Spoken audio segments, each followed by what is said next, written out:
Good evening. My name is Mark Taylor. I'm the Dean of the Charles Pickering Honors Institute here at Jones County Junior College. And on behalf of Dr. Jesse Smith, our president, our faculty, our students, and our Board of Trustees, welcome to the M.P. Bush Fine Arts Auditorium and the final event in our speaker series this spring that brings us to a conversation, What's So Great About God, with Dinesh Souza and Christopher Hitchens. Just 2 weeks ago, we hosted Jimmy Morris of the Rookie fame, and earlier in the semester, we hosted Dr. Robert Kayette, Chancellor of the University of Mississippi. So we've had quite a diversity of speakers, and we look forward to what these two gentlemen bring to us this evening. I want to, first of all, thank some people who made this evening possible. First is an assistant in my office, Bonnie Warren. Many of you reserved tickets through her. I also want to thank my Associate Dean, Gwen McGee. I also want to thank Carol Bergen and Jim Reed of our Phi Theta Kappa Honor Fraternity and all of our honor students who helped us this evening make this possible.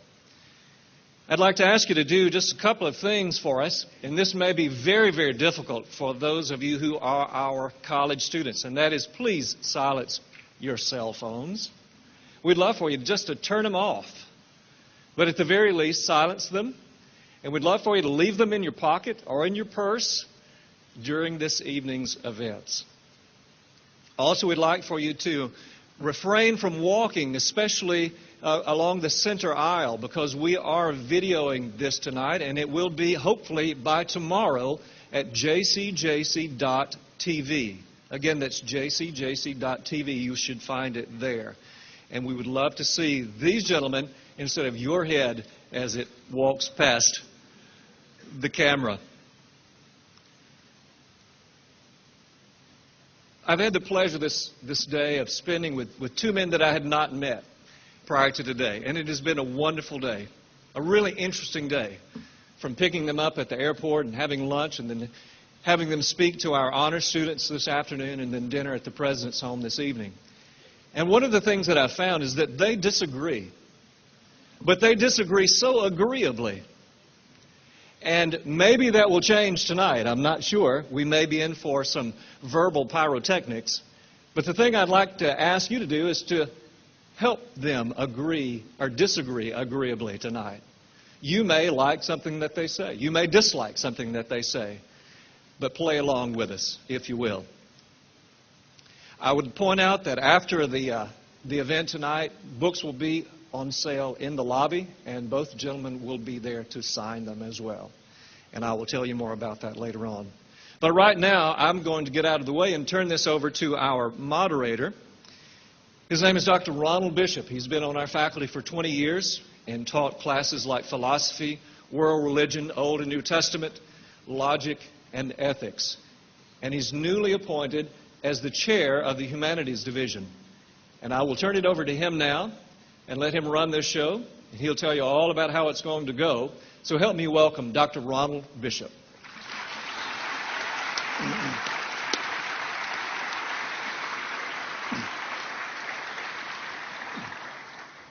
Thank you, Dr. Taylor, and welcome to all of you to Jones County Junior College. Dinesh Souza is a native of India who has lived in America for 30 years and now resides in California. His ancestors were Christians converted by Portuguese missionaries. He graduated from Dartmouth in 1983 and served as policy analyst in the Reagan White House. He considers himself a rebel against extreme secularism and claims that Christianity is winning the battle with secularism and that atheism is on its way out. Mr. Souza has been called one of the top young policy makers in the country by Investors Business Daily. The New York Times Magazine has called him one of America's most influential conservative thinkers. In 1991, he wrote Illiberal Education. In 1995, The End of Racism.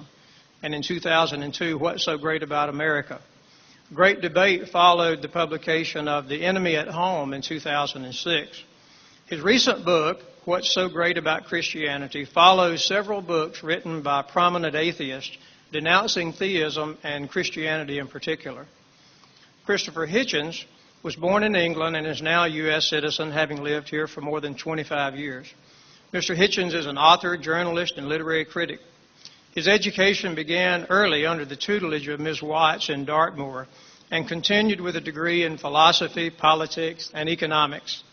He lives in Washington, D.C., and is a popular writer and speaker and talk show guest. In 2009, he was listed by Forbes as one of the 25 most influential liberals in U.S. media. But in the same article, it was noted that he probably would prefer not to be called a liberal, but instead a radical. An admirer of George Orwell, Thomas Paine, and Thomas Jefferson, he has offered memorable critiques of Jerry Falwell, Mother Teresa, and Bill and Hillary Clinton. He describes himself as a believer in the Enlightenment values of secularism, humanism, and reason. Mr. Hitchens also has written numerous articles and books, among them Hostage to History, Cyprus from the Ottomans to Kissinger, Blood, Class, and Nostalgia, Anglo-American Ironies, The Missionary Position, Mother Teresa in Theory and Practice, No One Left to Lie to, The Values of the Worst Family, and his most recent book, God is Not Great, How Religion Poisons Everything. This debate tonight will go like this so that you know what to expect.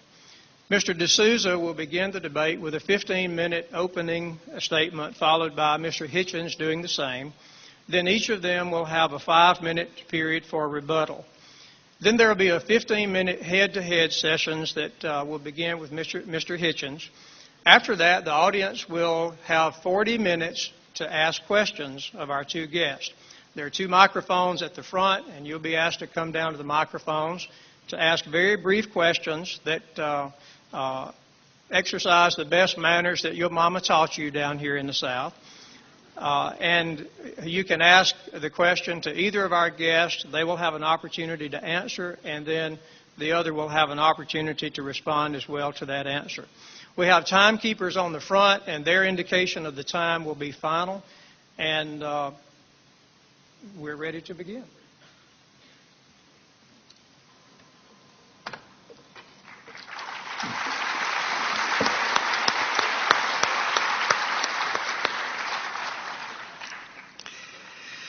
Thank you, Dr. Bishop. That was a very gracious introduction. In fact, I think I might have been the only guy sitting up here going, more, more, more.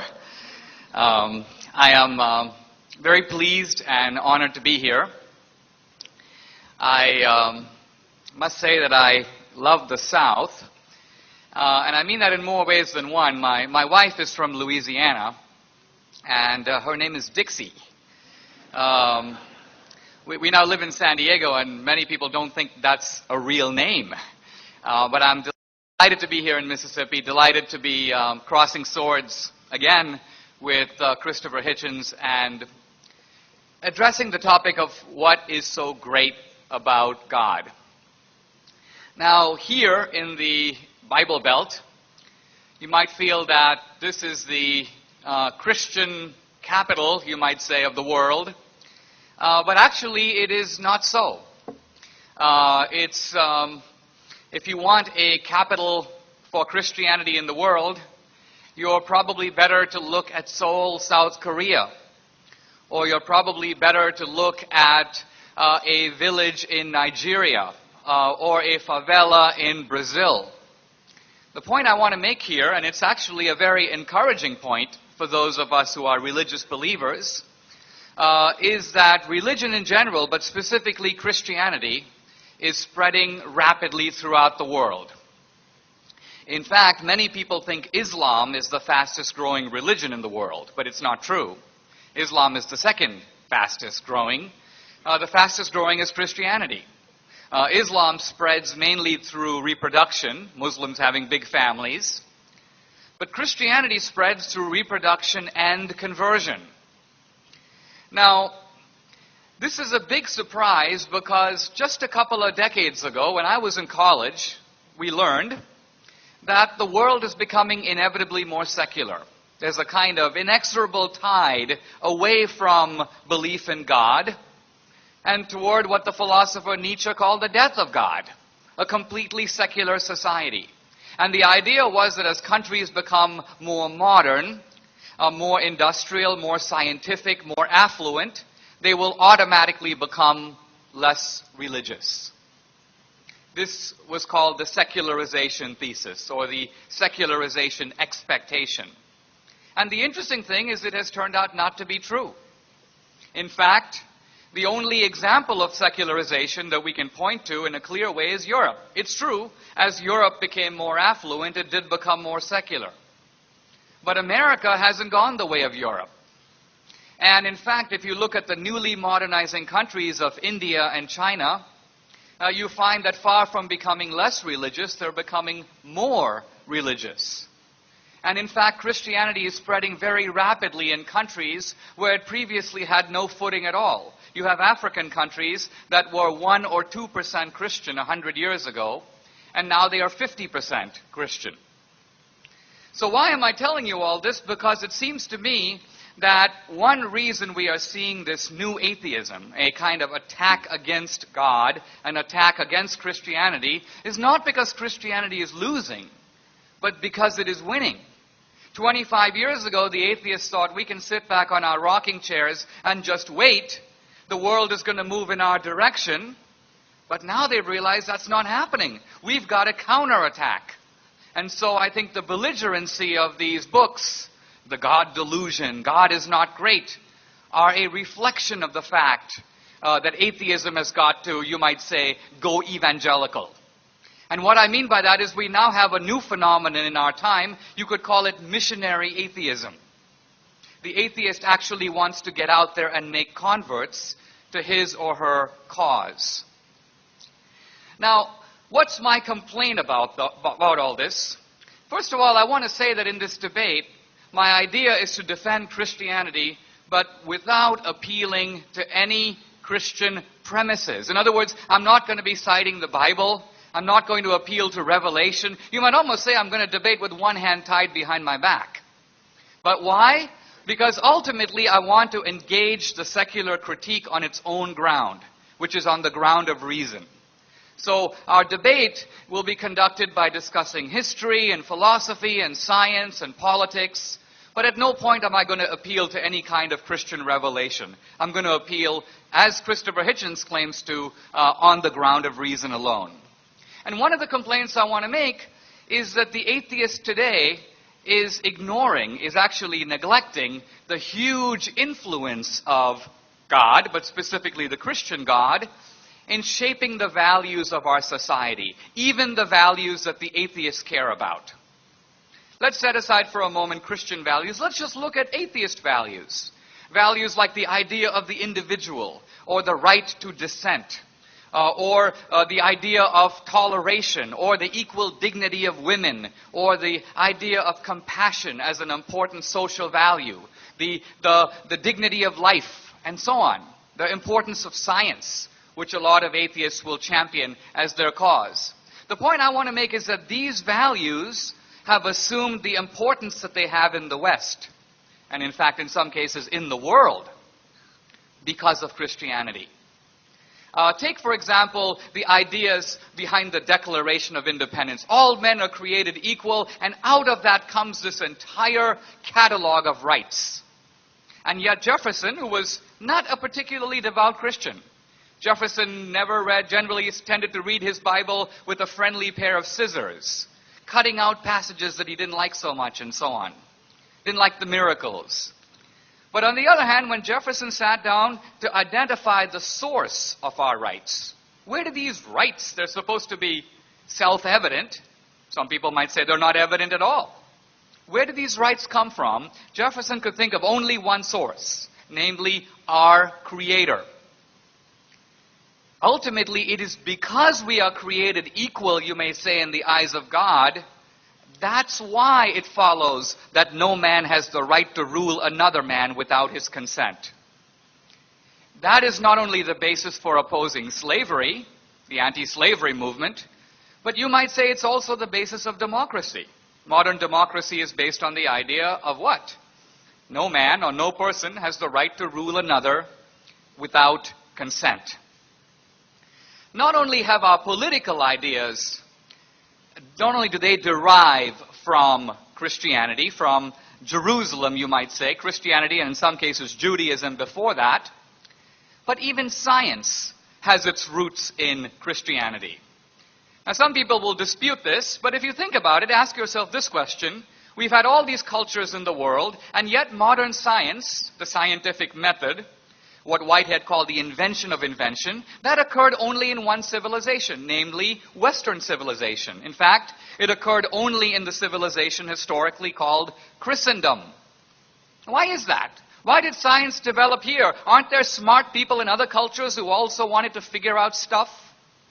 The truth of it is, science developed in Western civilization because it is based on a Christian assumption. And what is that Christian assumption? It's the assumption that nature, or the universe, is intelligible. In other words, that nature follows predictable laws. Now you might say, well, that's kind of obvious. That's what science is based on. But if you think about it, it's not obvious at all. Why should nature be lawful? In Christianity, the idea is that we have an omniscient or all-knowing God. So yes, He made a rational universe. We have God who is a lawgiver. He gave us the Ten Commandments, the moral law. So it's not surprising He gave us the laws of nature. But my point is, in some senses, the intelligibility of the universe is a kind of mystery. Let me give you an example of what I'm getting at here. It is one of the central laws of science that light travels at the speed of 186,000 miles a second in a vacuum. That's one of the central laws of science. And yet, in some level, if you think about it, you say, well, how do we know that? We can measure the speed of light. You can measure it 1 time or 10 times or 1,000,000 times. Who cares? How do you know that in a galaxy 10 light years away, light travels over there at that speed? Has anybody measured it over there? No. We're simply guessing that because light is measured traveling at a certain speed over here, it must travel at the same speed over there. And not only that, but we assume that light that travels 10,000 years ago or even 5 billion years ago, light also traveled at the same speed, although there's absolutely no way to verify that. So how do we know that? We're assuming a lawful cosmos. Now again, when you go to other cultures, you see right away how this assumption is immediately called into question. The great Muslim thinker Al-Ghazali says, human beings can follow laws. If you're driving on a street, you see a stop sign, you stop. But that's because we are intentional and purposeful agents. He says, how can inanimate objects follow laws? How can an electron know what to do?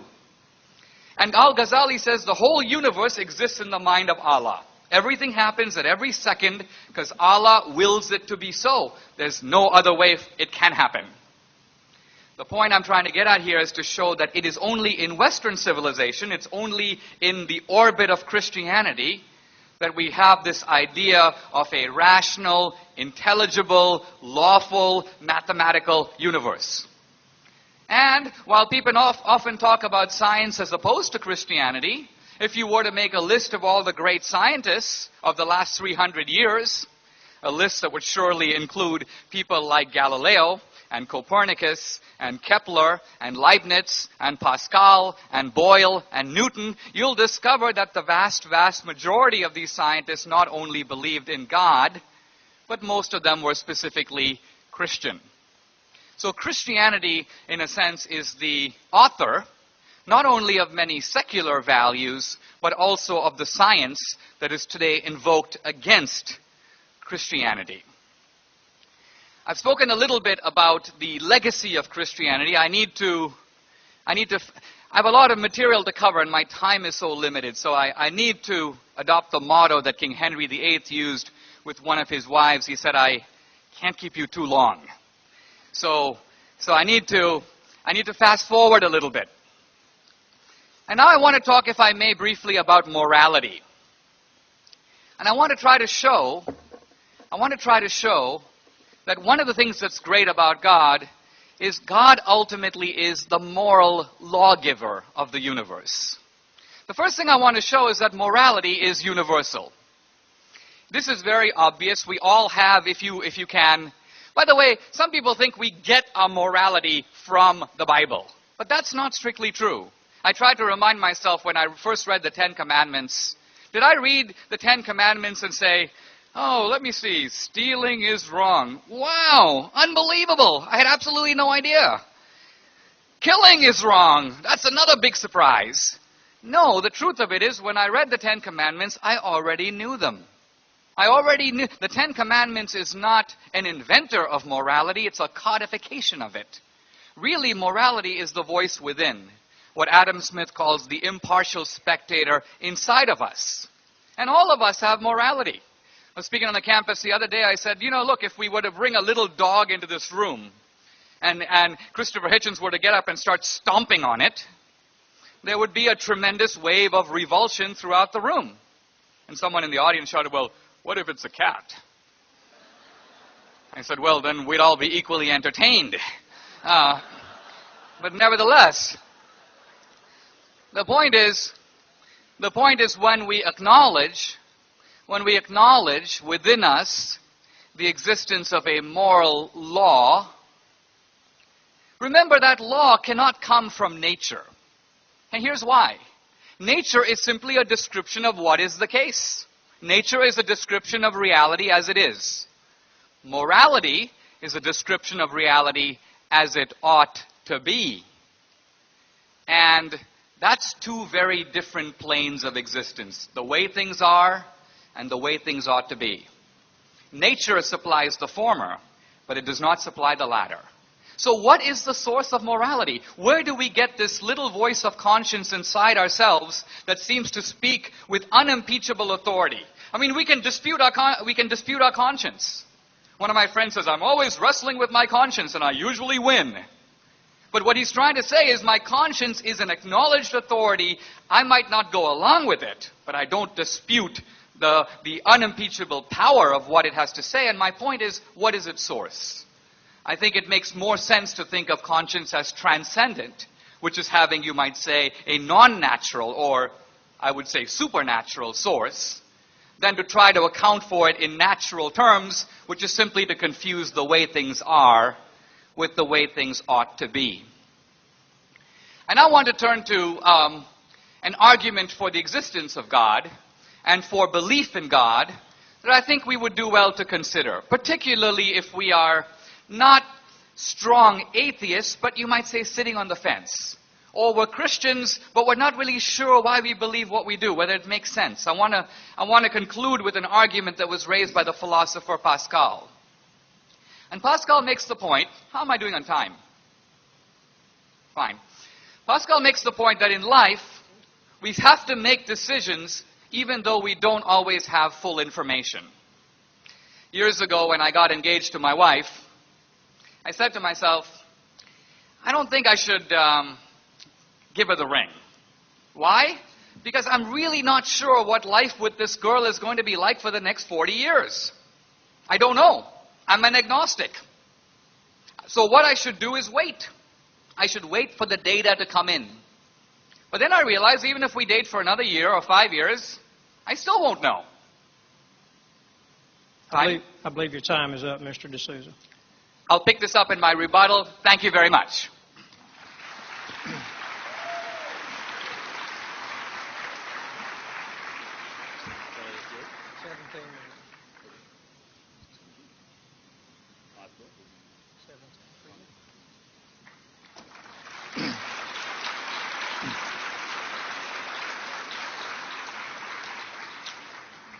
Well, Mr. President, ladies and gentlemen, thank you very much, brothers and sisters, comrades, friends, for coming. I'd like to exempt myself from the chairman's kind offer of protection. You don't have to demonstrate Southern courtesy to me. I've had enough of it all day. Everyone's been almost stupefyingly polite and gentle with me. So if anyone wants to get rough, they might find that I was ready to play. Second, I want to explain a little riddle in the introduction about Mrs. Watts, my first and in many ways my best teacher when I was 9. She was my nature teacher in a lovely little school in the west of England. She was also my scripture teacher. So she would take us on nature walks, show us the beauties. Then she would do us search the Gospels. And everything would have been fine if this lovely lady hadn't overreached one day and tried to combine her two roles, tried to fuse them, and on a nature walk say to us, look, children, how beautiful and green all the vegetation is, the trees, the grass, the leaves, and how good that makes God, doesn't it? How kind also it makes him, as well as how powerful. Green is the color most restful to our eyes. And God could have made it mauve or orange or purple if he'd wanted to, and there'd have been a terrible clash and wouldn't have been so comfortable. And I was 9, and I knew nothing about chlorophyll or photosynthesis or evolution by natural selection or any of these things, but I remember thinking, that's nonsense. The eyes have adapted to the environment, not the environment to the eyes. And from that moment onwards, I've been able to see through all arguments from design, however subtly they're put, or by however clever a person. Now, the subtitle of my book is that religion poisons everything, and some people come up to me and say, or ask me at meetings like this, come on, lighten up, can you be serious? Everything? Do you really mean everything? I mean Italian cooking, fried green tomatoes, chess, tantric sex, whatever.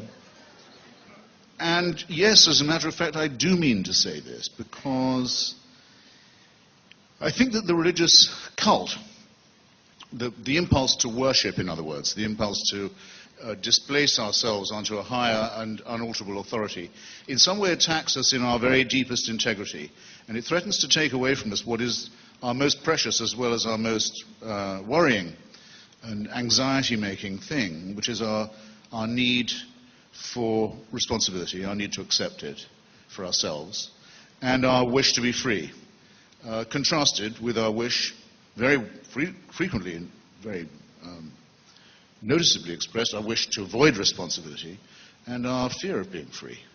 And it's the latter two things, it seems to me, that religion caters for. We're offered in religion the chance to have our sins not just forgiven, but taken away from us altogether. We're offered the chance to throw them on somebody else. We're offered what I consider to be the horrible and rather immoral doctrine of vicarious redemption, whereby it's as if you never sinned in the first place. It's not like having your debts paid. It's not like having wasted time made up for you. It's as if you've been cleansed, as if you never did it. This is an absurd abandonment of responsibility, and it takes the form, an unpleasant form, well known to the peasants of antiquity, of scapegoating. You simply throw it all onto another party and make that party, sometimes an animal, sometimes a human sacrifice, bear these sins away. Out of this kind of ritual and out of this kind of negation of responsibility, it seems to me, we have to grow. So that's the first point. It denies us our moral autonomy. It is said that we need God for morality, or perhaps I shouldn't caricature my opponent's position. It is said that without some appeal to the divine, to religion, we would not ourselves be able to tell a right action. We wouldn't know how to ground ourselves ethically. We wouldn't know right from wrong. We wouldn't know precisely how to make the distinctions. I believe the contrary is the case. I believe that my mother's ancestors, if they ever did really spend all that time getting to Mount Sinai, which I think is, by the way, a mythical story, but never mind, let's take it as true for now, would not have got there and would not have got that far if they'd been under the pre-existing impression that adultery, perjury, murder, and theft were all fine. It's rather from religion, from us, excuse me, from human solidarity, from the knowledge that all societies have, that they cannot possibly evolve if they countenance murder or perjury or theft. That religion takes its morality. The stuff that's in the Ten Commandments, Dinesh, that isn't to do with human morality, is often highly immoral. For example, it's forbidden even to covet other people's goods or achievements. And by the way, among their goods are included their wives, their womenfolk, who are lumped in with chattel, which goes to show that these commandments are created by men and not by gods. They're created by the agricultural and masculine values of the time. It's not a small point. But there's nothing, for example, to condemn the abuse of children. There's only a vague demand that parents be respected. After all, this is coming from, apparently, a father. There's nothing against racism. There's nothing against slavery. There's nothing against genocide. Partly because in these and ensuing chapters, all those things, racism, genocide, slavery are actually going to be not just recommended, but enjoined, made an actual injunction on the children of Israel. They're going to be told to do these things. So it seems to me very obvious that what is known as religious morality is partly man-made, and it shows. It shows that it's made by a greedy and cruel, partly evolved, fairly highly evolved, let's not run ourselves down too much, primate species that turns out on examination to be, as we now know, 1/2 chromosome away from a chimpanzee. Well, the other objection, and it comes out of this one, is that religion gives us a false picture of moral reality. If it were true that religion was the source of morals and ethics, then you'd have to be able to answer the following two questions that I'm going to pose to you, and take your time to answer them, and we have plenty of time to discuss this when we move to the public phase of this evening. You have to name for me a moral action committed or an ethical statement made by a believing person, by a person of faith, that I couldn't make as an unbeliever. Okay? I've challenged the Archbishop of Canterbury on this in public, and many other spokesmen of many religions, and I've not yet had a persuasive answer. You have time. Think of something I can't do that's moral, or I can't say that's moral or ethical, because I'm not a believer. Take your time. Now there's a corollary question. Think of a wicked thing done, or an evil thing said by somebody purely because they are a person of faith. You've already thought of one. You don't need any prompting from me. The suicide murder community is almost entirely faith-based.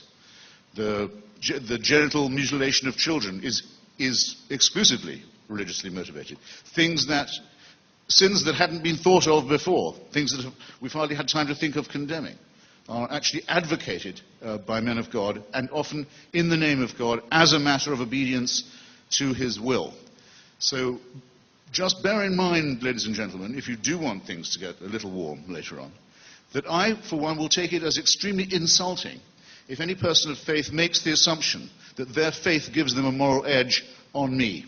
I want to hear a lot more apologizing from the faith-based communities for the evil that they've done before they even start clearing their throats and telling me I wouldn't know right from wrong without their permission. I'm sorry, I won't be, can't be spoken to in that tone of voice, and nor should any of you. On with the false picture of reality. Religion has its grandeur. The reason why this discussion is always so interesting, always so worth having. The magnificence of religion comes from the fact that it was first.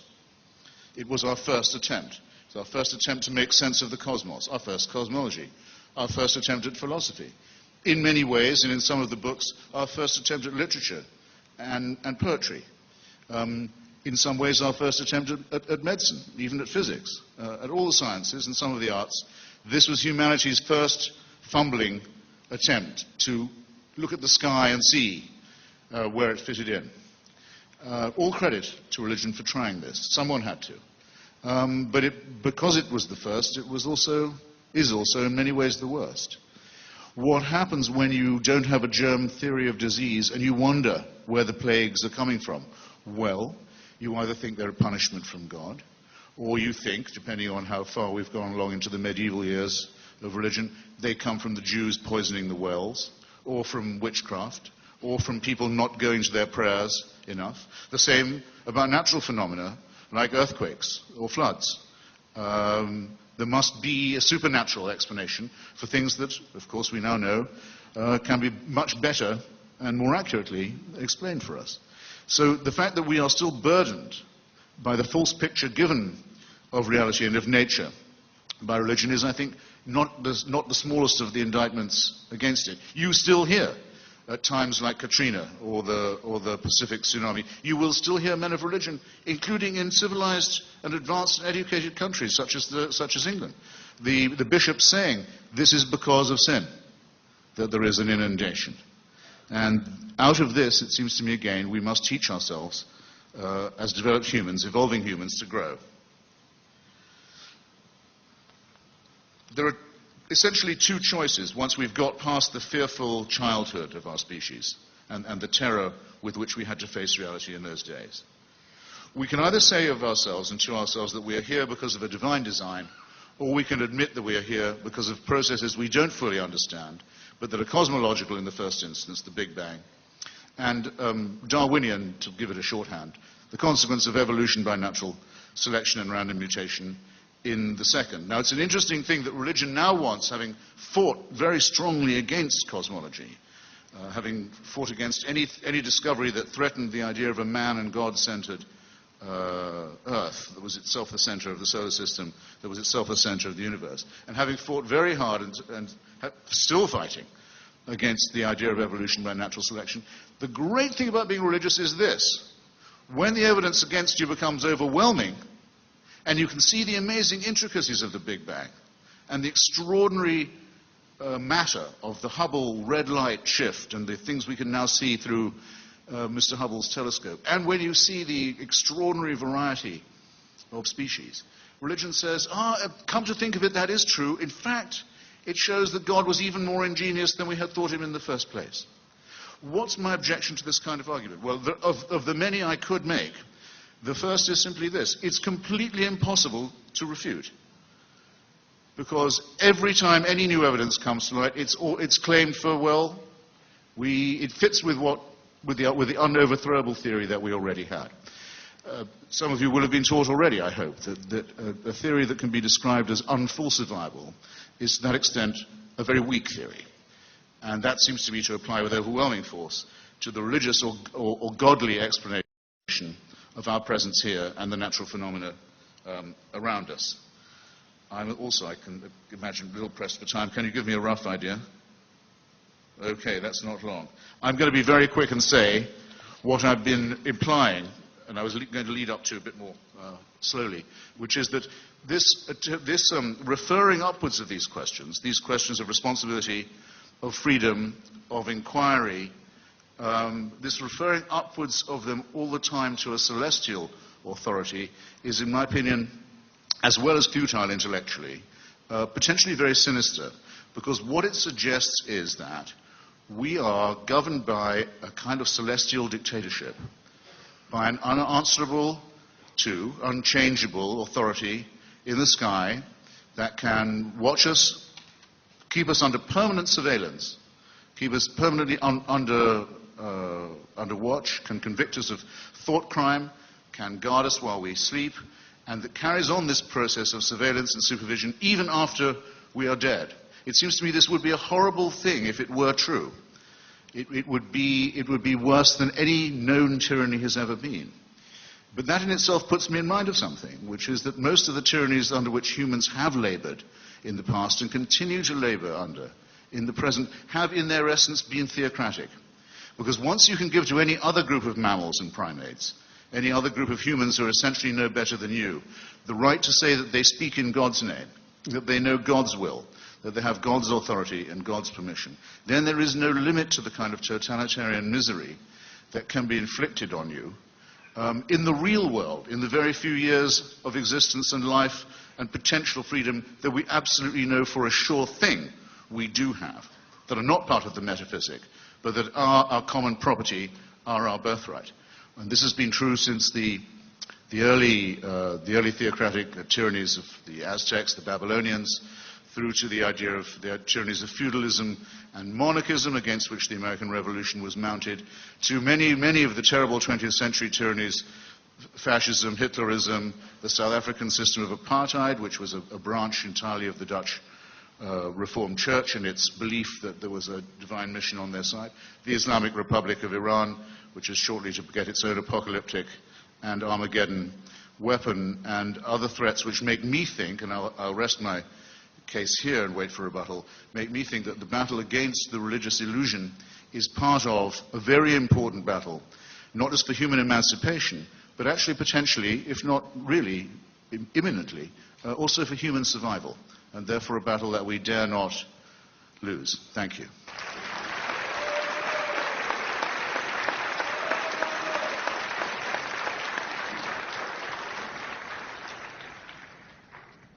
We accidentally let Mr. Souza go over time for 3 minutes. So Mr. Souza will have a 5-minute rebuttal, and then we'll even that score by giving Mr. Hitchens an 8-minute rebuttal.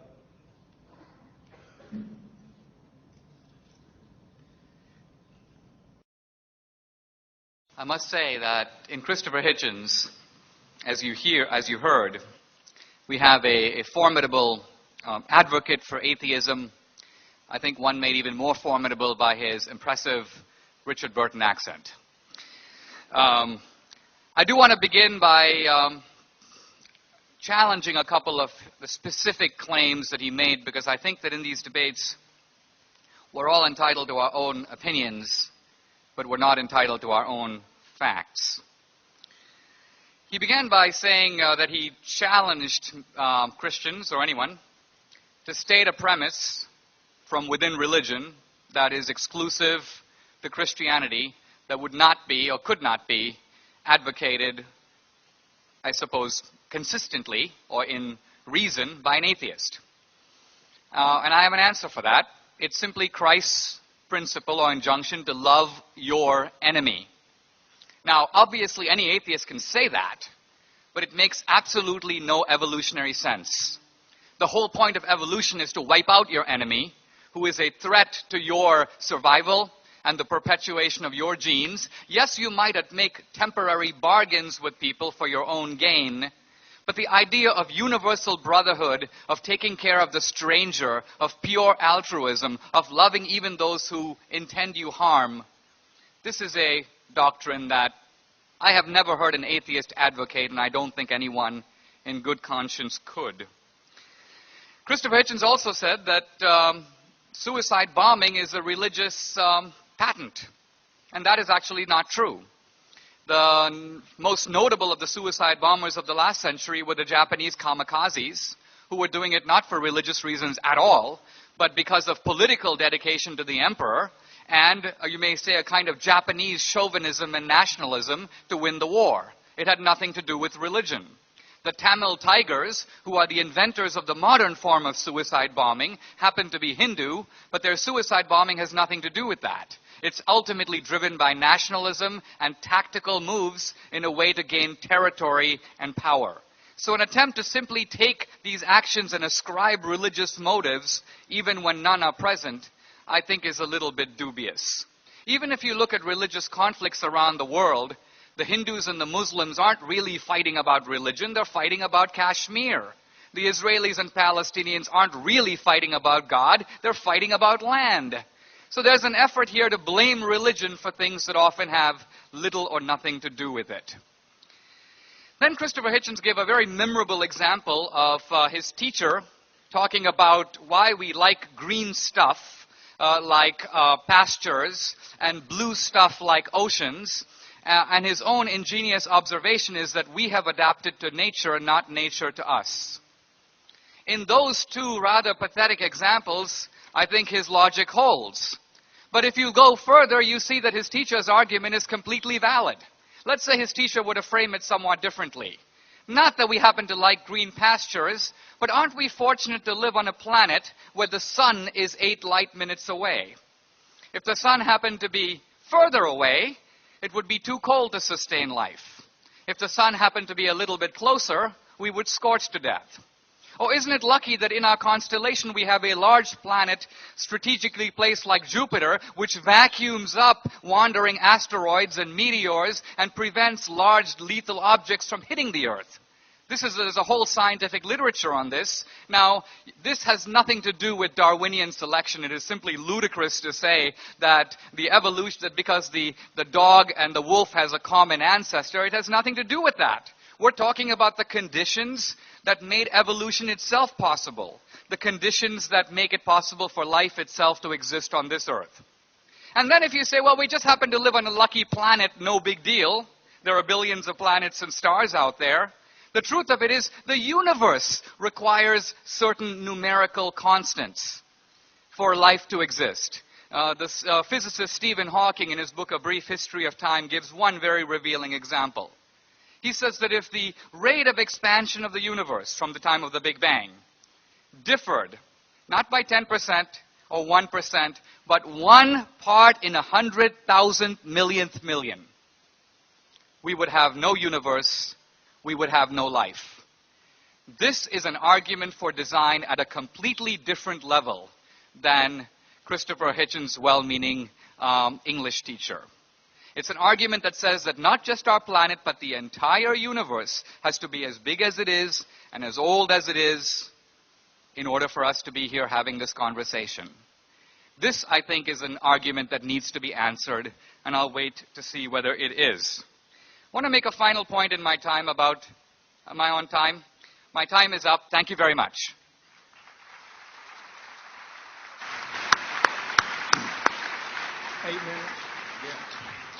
Mr. Hitchens will have 8 minutes, timekeepers.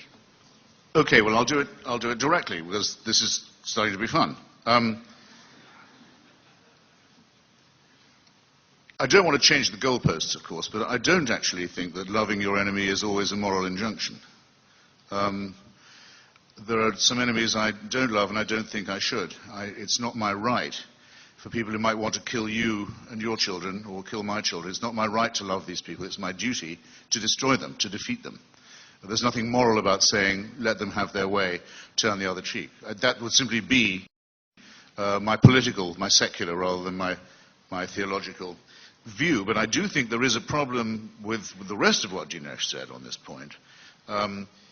The other injunctions about love, and we'll stay just with Christianity for the moment. A problem I always had with it was compulsory love. Not you're compelled to love your neighbor, or even not just to love him, but to remember to love him or her as you love yourself. An injunction that actually cannot be obeyed. Nobody with any integrity and self-respect can have the same regard for another person as he has for himself and perhaps his family. It's not to be expected. It's more than can be demanded. It's a work of supererogation. And it has the sinister corollary that because you know you can never quite do it, you're always falling short. You must always flagellate yourself for failing to come up to this magnificent idea. You're always going to be guilty again. You can't possibly be right. You're always in a state of sin. And this has the connotation, again, of the totalitarian, a law you cannot obey. Further, you're supposed to return this love to someone who is your creator. And you're told, in addition to being compelled to love this person, you must also fear him. Is there not a problematic element here? Compulsory love for a being, a supreme being, of whom you must also, at all times, always be in fear. When I think of this, the image I get is of George Orwell's Big Brother in 1984, where adoration is extracted from people who are in a state of holy terror. It doesn't seem like morality to me. Now, the so-called golden rule, that we should have the same consideration for others that we expect them to have for us, is a very fine rule in its way. It has a limitation I'm about to mention, but it's a decent enough rule, and and it's not hysterical, and it's not totalitarian, and it doesn't demand the impossible of people. Don't do to another what would be repulsive if they did it to you. We know that that was said by Rabbi Hillel long before Christianity, Babylonian rabbi. Something almost exactly in that form of words also appears in the Analects of Confucius. So it predates monotheism altogether. Some such idea is obviously innate to us. It's commonsensical. The limitation, I'll just mention it conversationally, is it's a rule that's only really as good as the person who's uttering it. The person who's uttering it must be a person of average moral character, because there are many people. Let me think of an example. Well, Charles Manson, for example. It's ludicrous for me to say of him that I don't want anything done to him I wouldn't want done to myself. Obviously, I want different things to happen to Charles Manson. I don't judge it by what I think I'm entitled to. So the rule is in danger of becoming tautologous and of breaking down. And that's why I don't think that there are, in that sense, religious or moral absolutes. And why it never makes any sense to say that we wouldn't know right from wrong if we couldn't refer it upwards to the unseen celestial core. There will always, unfortunately, be ethical and moral approximations. And that's part of the curse of our mammalian condition. Now, I deliberately did not say that suicide bombing, I think the record will show, was an exclusively religious monopoly. I said it was almost exclusively a religious monopoly, because I know myself about the Tamil Tigers, and I agree with what Dinesh said about that. I said the genital mutilation of infants community was exclusively religious. But if I'd been going to make an exception on the suicide murder and suicide bombing one, I wouldn't have chosen the Japanese kamikaze. After all, their emperor was a god in Japan. Japan was one of the most completely theocratic of the three countries that made up the Nazi-fascist axis. The emperor was, until he renounced his divinity, rather conveniently in 1945, a god. So anyone committing a kamikaze action was doing it to please the divinity. Just a point I don't think that is negligible. How much time do I have about Jupiter protecting us from meteors? Oh, that's all right. Well, we wouldn't be here if meteors didn't come smashing into the Earth at fairly regular intervals. It's almost certainly only because of a titanic meteor strike, probably on the Yucatan Peninsula, that the dinosaurs got out of the way and the hitherto small, squeaking, frightened mammals that had been under their hoofs were able to evolve a bit and get on with becoming human. But if you're going to say that that physics and evolution are evidence of some divine design, here are some of the difficulties that you're going to have to face. First, whether or not there used to be nothing and there's now something, and that something is the miracle, however we resolve that, we do know one thing for absolutely sure. Our something is very soon going to be replaced by nothing. The Hubble red light shift, some of you will know about it, used to postulate that the Big Bang means that we're exploding away faster than we had thought from the original source. That matter is flying apart. The observable universe is flying apart much more quickly than we had thought. It was then thought for Newtonian reasons, well, that's going to slow down. The rate, at least, will slow down.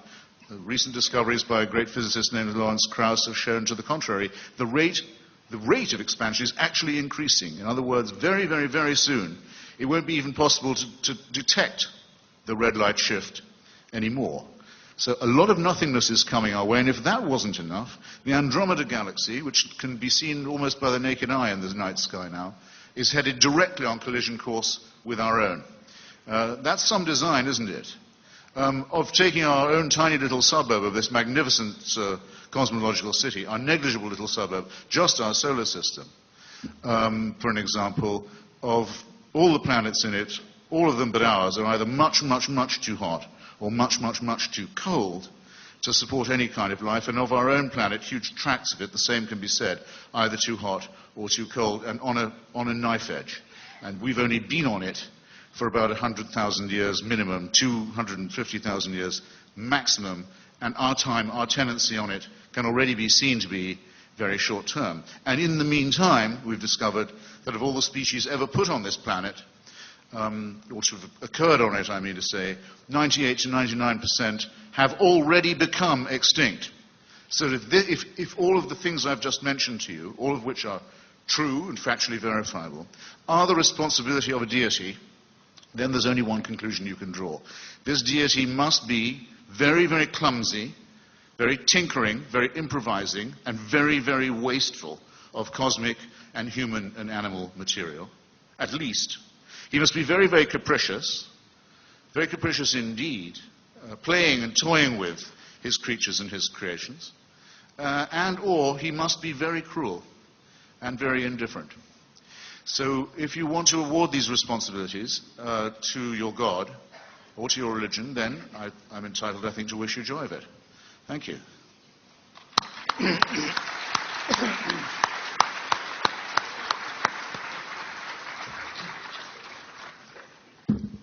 Okay, we begin now the 15-minute head-to-head session, and Mr. Hitchens will begin by questioning Mr. Souza. Oh, I thought it was the other way around.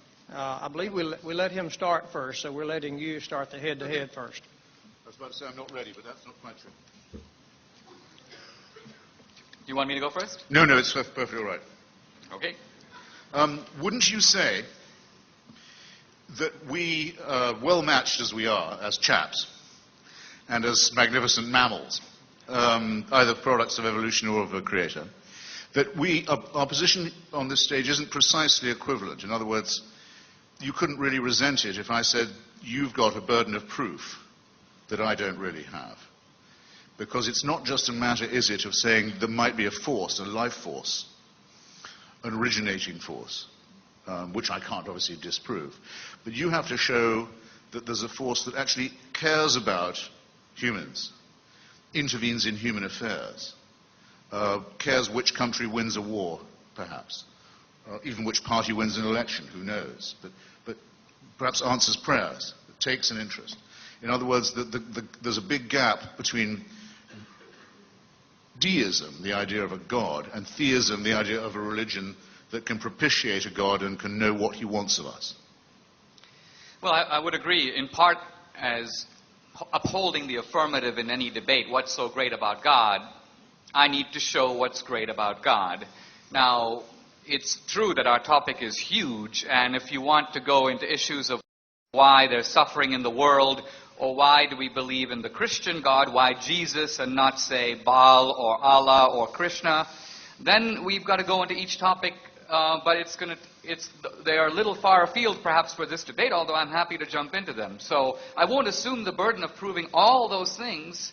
I'll assume the burden of proving the resolution of what's great about God, and then if you want to pick particular aspects of it, I think we'll have to engage on those specifically. Well, I mean to say, perhaps I'll try and rephrase it a little, that I see no reason to believe in the existence of any supernatural dimension, either cosmologically or on Earth or in human life. I can live without it, and in fact I think everyone does live without it, whether they believe in it or not. You clearly don't think that, but you also think that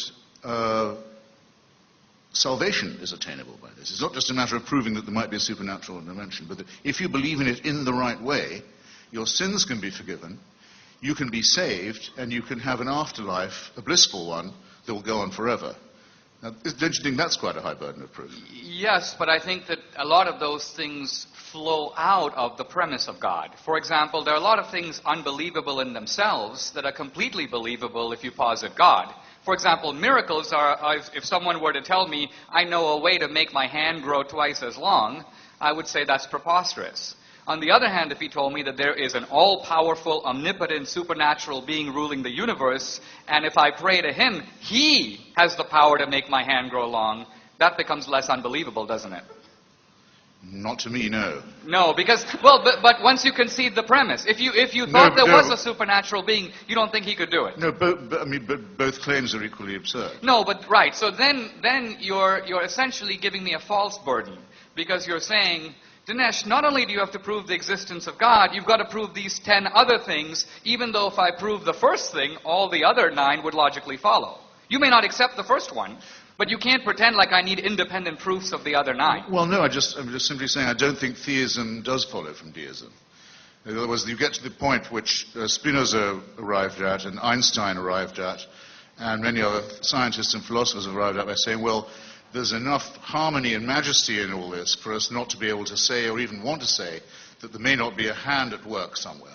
But you can't get from that to a personal God whose mind you can know, whose will you can obey, whose help you can enjoin.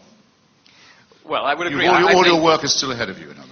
I think that deism is a form of theism. It is theism light, you might say. I wouldn't put Spinoza on that category. He was more of a pantheist. Yes, okay.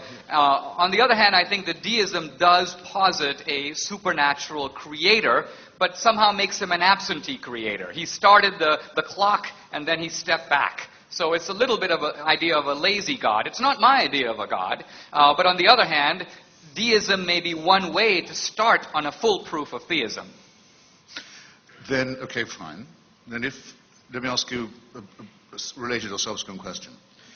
Given the number of gods there have been, you touched on, you even named some of them, Baal, Dagon, Thor, Artemis, anyone could come up with quite a long list. H.L. Mencken once got the list up to something like 10,000, the gods that we know have been worshipped. It seems to me that we have 3 possible alternatives. Let's not even say possible, thinkable alternatives. One, that all of these are false. In other words, that the proposition God made man in his own image is exactly the wrong way around. Instead, men made many gods in their own image. So either they're all false or they're all true, which, as I say, is only just thinkable because it's obviously nonsensical, or only one of them is true. And actually, if you chose that to be Christianity, you'd have to say, if you're a real Christian, it seems to me, only one version of that Christianity is true, because many of those are mutually incompatible. Now, do you really think given the odds and given the scope and the scale of it, that the third answer can be the correct one? Not only do I think it can be, I think that you can give reasonable grounds why it is. See, I think the strength of this argument or the lack of strength of it can easily be seen by purposes of an analogy. If I were to say, if we look at the ancient world, you have a number of philosophers, Thales, who thinks everything is made of water, and Heraclitus, and Parmenides, and Democritus, who thinks you have atoms.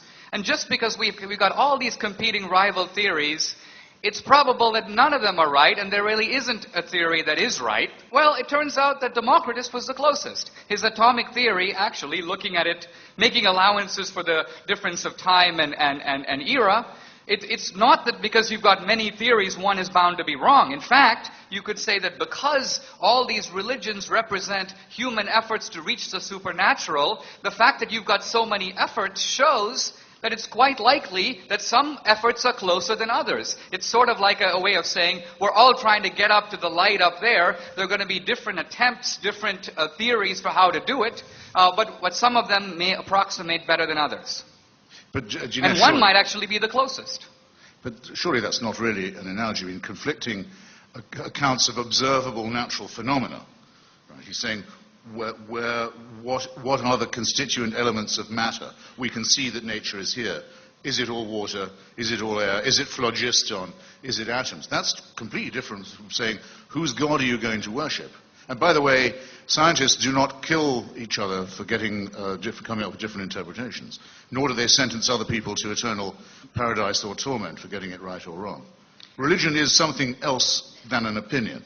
I hope you'll agree. It is, but let's a faith. Let's look at that. It's a faith with a big promise attached to it. I wouldn't say that exactly. Here's why.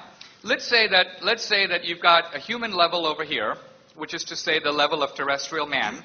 Let's say that we have a divine level, which is perfection, perfect beauty, perfect goodness, perfect truth over here.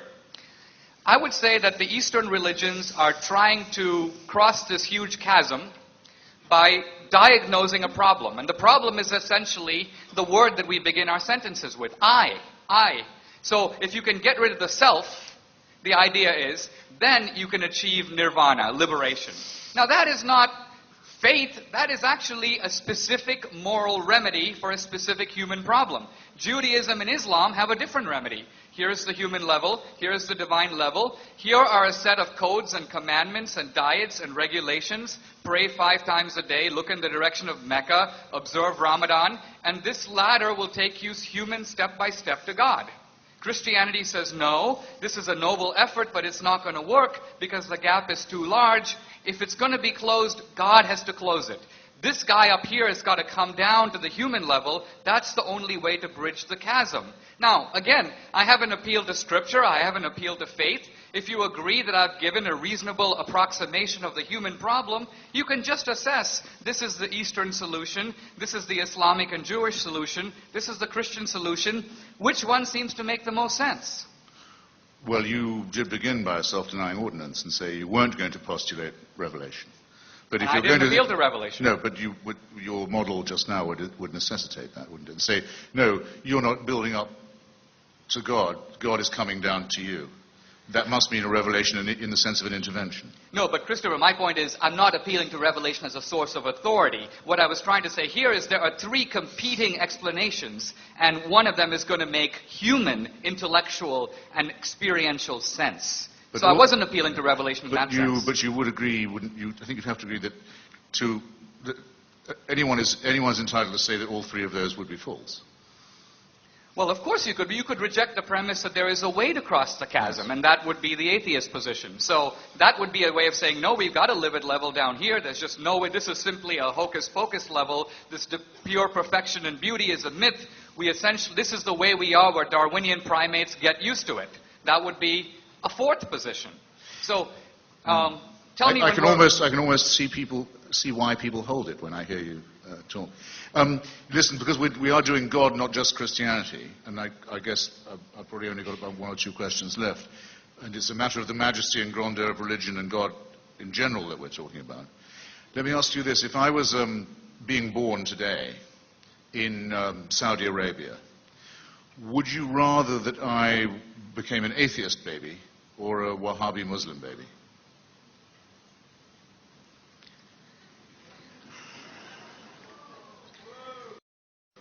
This is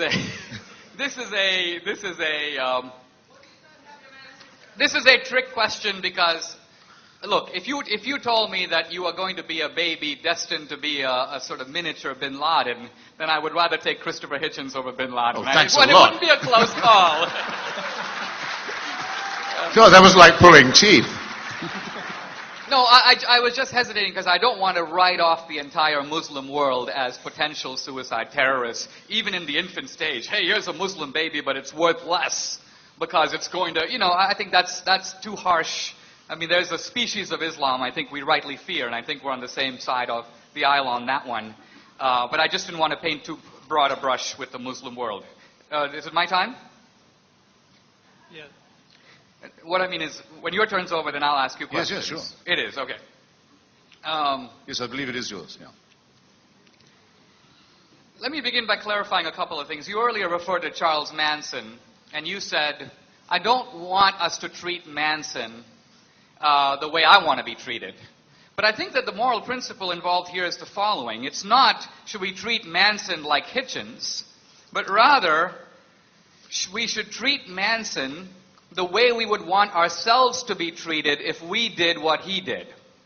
In other words, the moral principle here is, when it says treat others as you would wish to be treated, it's not Manson's a murderer and I'm not, obviously treat us differently, we know that.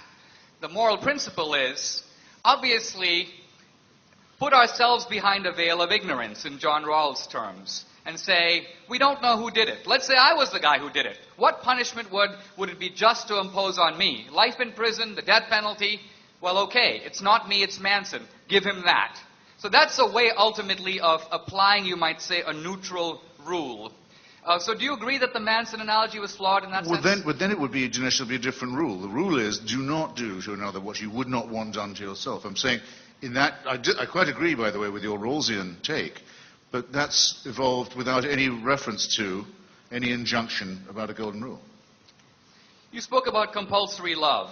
Yes. But isn't the lesson of the book of Genesis, and isn't the core principle of Christianity that God offers his love to us? Christ died for our sins, but there's nothing compulsory about it. It's completely a free choice. You have a free choice. No one's forcing you. You've chosen to reject it, but nobody made you.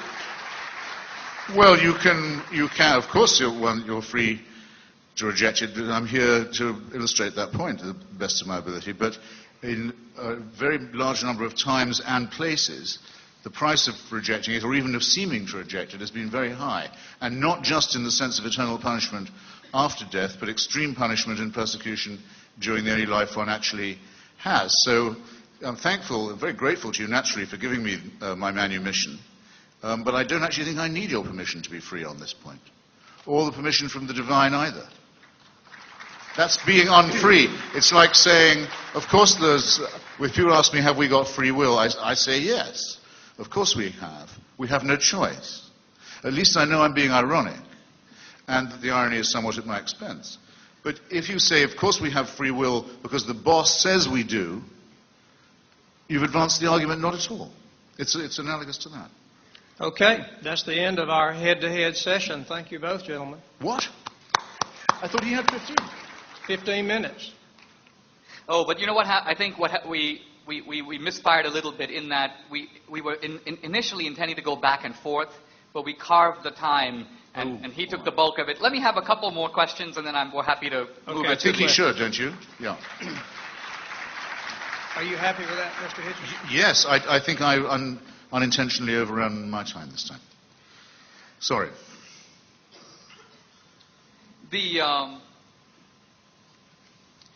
You mentioned the issue about design, and you said that you've become kind of immune to arguments from design. So how do you think we got the universe? Well, the term Big Bang was originally used, like the term Tory and suffragette, as a term of abuse, as a term of mockery, by Professor Fred Hoyle. who is at different times, he's a great physicist in Cambridge, who at different times has been a believer and an unbeliever. But he thought the idea that things had begun in this way was so ludicrous that he said, oh, I suppose you think it all began with some big bang. I think it was on a BBC discussion program. Right, now, but when Hoyle acknowledged the bang, he said, I'm quoting him now, it looks like some super intellect has monkeyed with the laws of physics. Yes. I'm quoting Hoyle. Right. And you're probably familiar with the quote. Yes, well, so, he's been both a believer and an unbeliever. I'm not a physicist at all. I'm a member of no school as far as this goes, but I know of no physicist who seems to need any supernatural help in explaining, or let's say better understanding, because we're only grazing on the very, very lower slopes and the outer limits of knowledge at the moment, that it's at all time to be able to postulate that there's a supernatural intervention involved, any more than one is required for the origin of species. Though I can't disprove that there was a divine hand involved in that too. It's just that everything operates just as well, every analysis, every explanation, without such an assumption. Let me ask you finally about morality. You gave the example of human beings being 95% or 99% chimpanzee in terms of the similarity of genes. And yet, in the chimpanzee world, things work a little differently than the human world. You turn on the Nature Channel, you'll see that one gorilla, one ape will go into the lair of another, stupefy the rival with blows, grab the female chimp, drag her screaming and bloody to his own lair, rape her, and this is called the Nature Channel. Now, on the other hand, if you came to my house, stupefied me with blows, and did this to my wife, we'd all take a little different view of the matter. If we are merely evolved primates, where did the moral or ontological leap come from that makes two creatures almost identical genetically be assessed so differently in any moral compass that either you or I would use? Well, I wasn't saying that we were equivalent, though, with our half chromosome away, actually, is what it is with the chimpanzee. I wasn't saying that postulated an equivalence, though, again, the example you've given isn't quite the one that I would have chosen. Somewhere in the world right now, that's happening to a human woman. Actually, to quite a large number of human women, I can bet you. That's right, happening. but... And for the minimum 100,000, maximum 250,000 years we've been on the planet, it's happened a great deal. And whereas the chimpanzee doesn't have a torture chamber, doesn't practice genocide, doesn't make war, doesn't have the refinements of cruelty that the senior partner does. Our difference is that we are the only primates who know how to laugh. We're the only ones who definitely know we're going to die. At least I think the evidence is pretty solid that we're the only ones who know that. And we're the only ones who make gods, and we're the only ones who think we can cheat death, or that an exception will be made in our own case. But it seems to me that gives us more in common with primates rather than less. But what's in common is the behavior. The point I wanted to highlight is what's different is that in every human community, this kind of behavior would be seen as abominable. In other words, it's the moral evaluation that makes the difference. Obviously, you can find, that's why we use the term bestial conduct.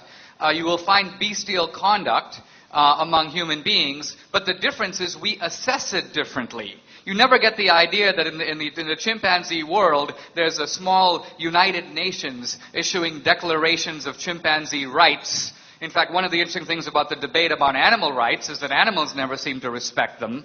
So the point I want to make is there is this huge ocean between the is and the ought, and it appears to be crossed only by our species. Now, doesn't that demand some kind of recognition instead of simply saying we're also capable of more evil, we're more capable of more good, and we're more capable of more evil, and we're more capable of the moral standards to know the difference. That's what makes us human. That's fine, except that I don't think I can fully share the premise. I mean, as a matter of fact, in the great state of Mississippi, not very long ago, the rape and torture and bloodying and cudgeling of a woman would have had the sanction of law, and indeed of religion too. But so it's just not true to say that this difference is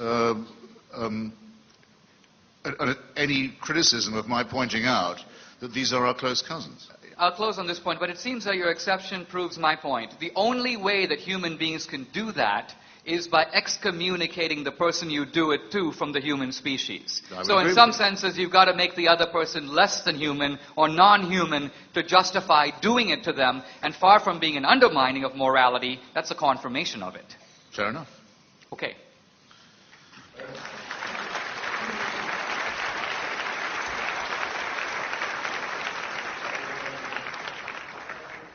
Yes. Now we come to the part of the debate where you get to ask questions. If you have questions for either of our participants, please make your way to one of the microphones at the end of the aisles. Please ask brief questions. Direct them either to Mr. Hitchens or Mr. Souza. When the person that you're requesting to answer your question does so, the other debater will have an opportunity to respond. And we'll begin on my left, sir. This is a question for Dinesh. You mentioned the universal constants of physics about the improbability for our universe sustaining life. However, I want to know your response to this.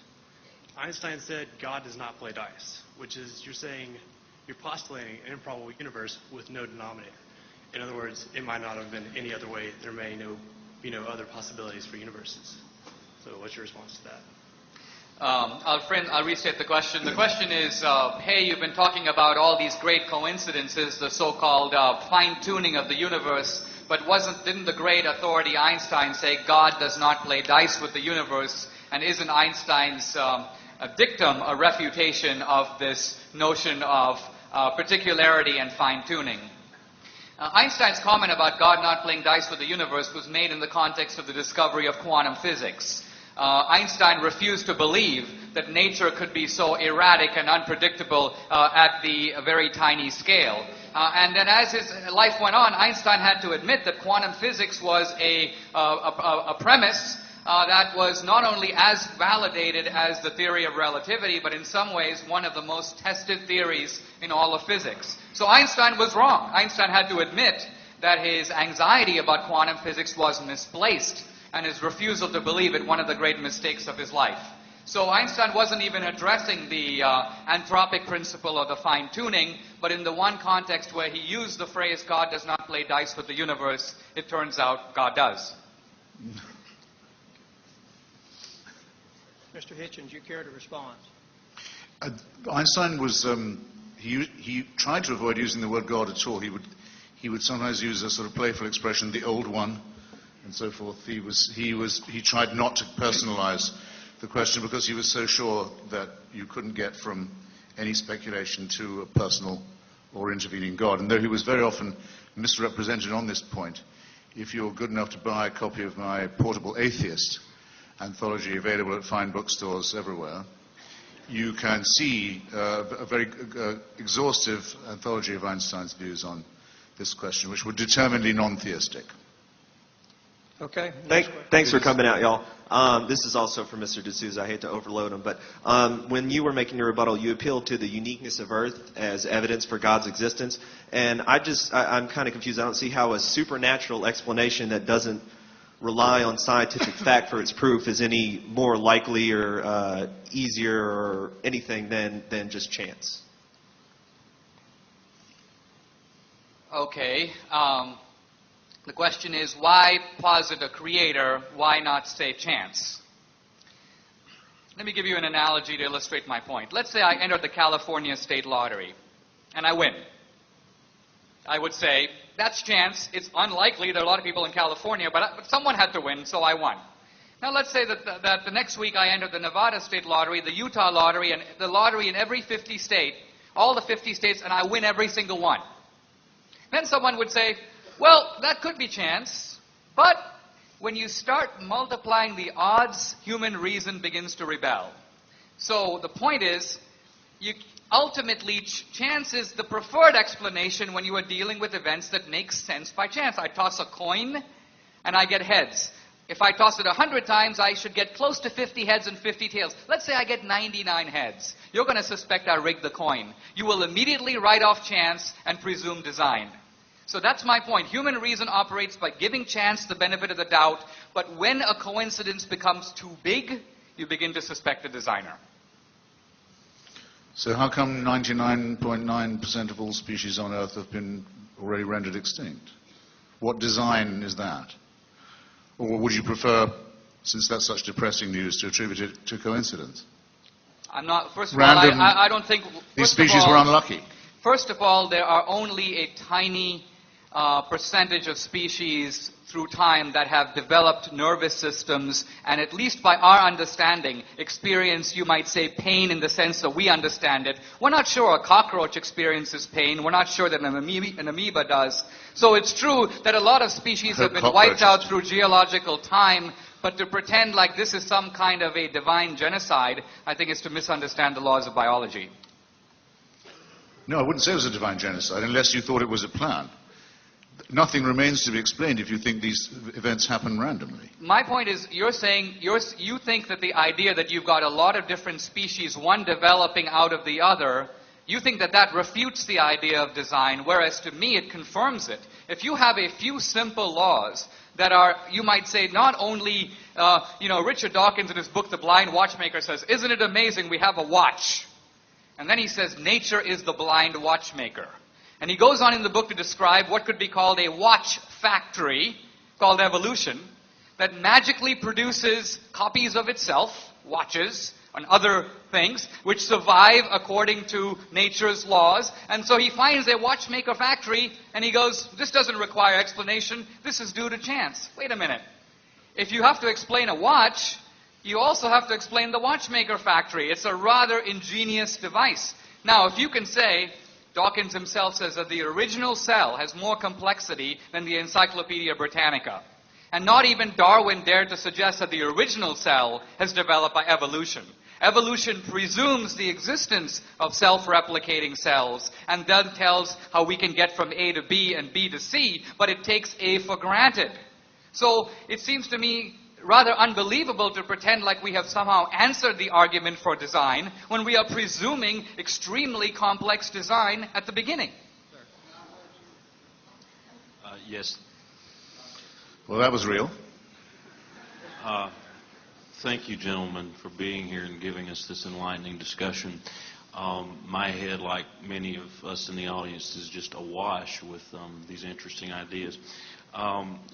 Nietzsche said famously that God was dead, and of course Freud, in a later sociological work called The Future of an Illusion, said that, like all illusions, religious belief would eventually disappear. As you've pointed out, Western Europe is an example. The question is to Mr. Hitchens. You said that religion is a kind of vestigial holdover from our intellectual infancy. Do you think that we will all eventually outgrow it? And why is the relinquishing of religion seem to be so slow and uneven, particularly in the States? A small correction. It's true Nietzsche said God was dead, and it's said by some that Freud said that God was dad. But it is not true that Freud said in The Future of an Illusion that it would wither away. Quite to the contrary. He said it was an illusion with a future. Because, he said precisely, of its rootedness in wishful thinking. For as long as partially evolved primates, that we will get over our fear of death, or our need for worship, and our willingness to believe in gods. All I can ask people to do is one by one, for themselves, to emancipate themselves from this primitive belief, and for societies one by one, as many have, to put at least the theocratic phase behind them and build up a wall of separation between religion and politics. And that's what I'm here to do. If I can offer a brief thought, there is a very strong evolutionary argument against Freud. In fact, evolution is decimating a lot of what Freud had to say, but I want to deal specifically with the idea of wish fulfillment.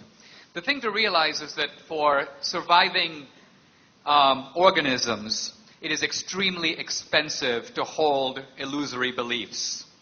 And evolution counts against them. For example, imagine the case of two rabbits. Let's call them the survivor rabbit and the eternal life rabbit. Okay, and both are being pursued, let's say, by a wolf. The survivor rabbit says, I've got only one life to live, run like hell. The eternal life rabbit goes, yeah, probably I should try to escape, but I've got another life waiting for me that's even better than this one. In other words, the eternal life rabbit has the illusion which rabbit is more likely to get eaten.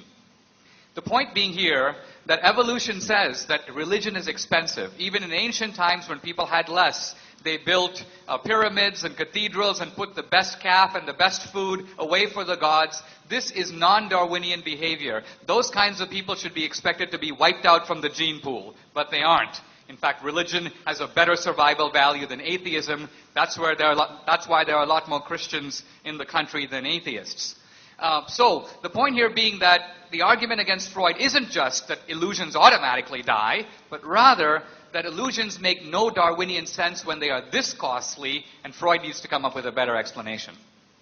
It's ingenious, but it doesn't allow for the retarding effect upon human civilization of superstition, slavery, genocide, human sacrifice, religious warfare, resistance to scientific and medical advance and so forth, all of which can be chalked up with a great deal more accuracy, I might add, to the religious worldview. Okay. And which now that we're about to reach the point where apocalyptic weaponry is within the grasp of messianic parties and states, they may find that it's extremely counter-survival in a very alarming and immediate sense. Next question. My question is for Mr. Souza, and I'd prefer if you didn't go into a deep philosophical explanation, but just answered I'll try to give you a shallow one. The simple example. I just would like you to answer without going too deep. But why doesn't God heal amputees? Why doesn't God do what? Heal amputees. Why do people survive cancer but not regrow limbs? Why doesn't God heal amputees? I think this is a question that you might say presumes unbelievable. Christopher protested against it earlier, but it's unbelievable human arrogance. The human arrogance is this, that God is a kind of cosmic bellhop whose job it is ultimately to remedy all our sufferings. Maybe God created a universe which has many goods. Maybe God created a multiplicity of creatures which are in some senses good in themselves. Maybe human beings are part of those goods, but also subject to the same natural laws that affect the universe, so that earthquakes, tsunamis, natural disasters, as human evil that's the product of free will. Maybe God's plan is ultimately providential. It concerns salvation, your soul, the next life. So even if God were to grow back your limb, you're still going to die. And what good is that going to do if you've got a long limb, but ultimately you die separated from God? So you may say that God has perhaps a little bit of better priorities than we do. Genius. Next question. In your first speech that Christianity, the hypothesis of Christianity is void because we change our story, so to say. Isn't that one of the main corollaries of the scientific method, that you change your theories with new data and adapt it so that it fits the evidence and not the other way around? I'm not sure I got the first part of your question. Yes, of course, that's the scientific method is to be always in doubt and to be always willing to test your own assumptions against new evidence. But that's completely different from the affirmation of faith. The affirmation of faith is a presupposition. I used to sit and listen to it being said, in order to believe, you must have faith in order to believe. There was nothing you could tell me in advance that if I could show it to you, would destroy your faith. It's evidence proof in that case. You couldn't have a bigger discrepancy between two ways of looking at the world than the religious and the scientific one. Let me support your point a little different way, though. I think what she's trying to say, and I would agree with her completely, is that we always talk about scientific progress. We judge science by its latest and most spectacular advances. We judge religion by, you may say, its oldest and crudest interpretations. And so we don't concede religion the chance to progress like science. I mean, I could attack science by saying, let's look at those early scientists who, when people got sick, would cut them open and start bleeding them to death. let's look at the ridiculous theories of people like Thales, who lived in the 5th or 6th century before Christ, and that would be an indictment against science. You'd say, no, let's judge science by its best guy. Let's put up Einstein.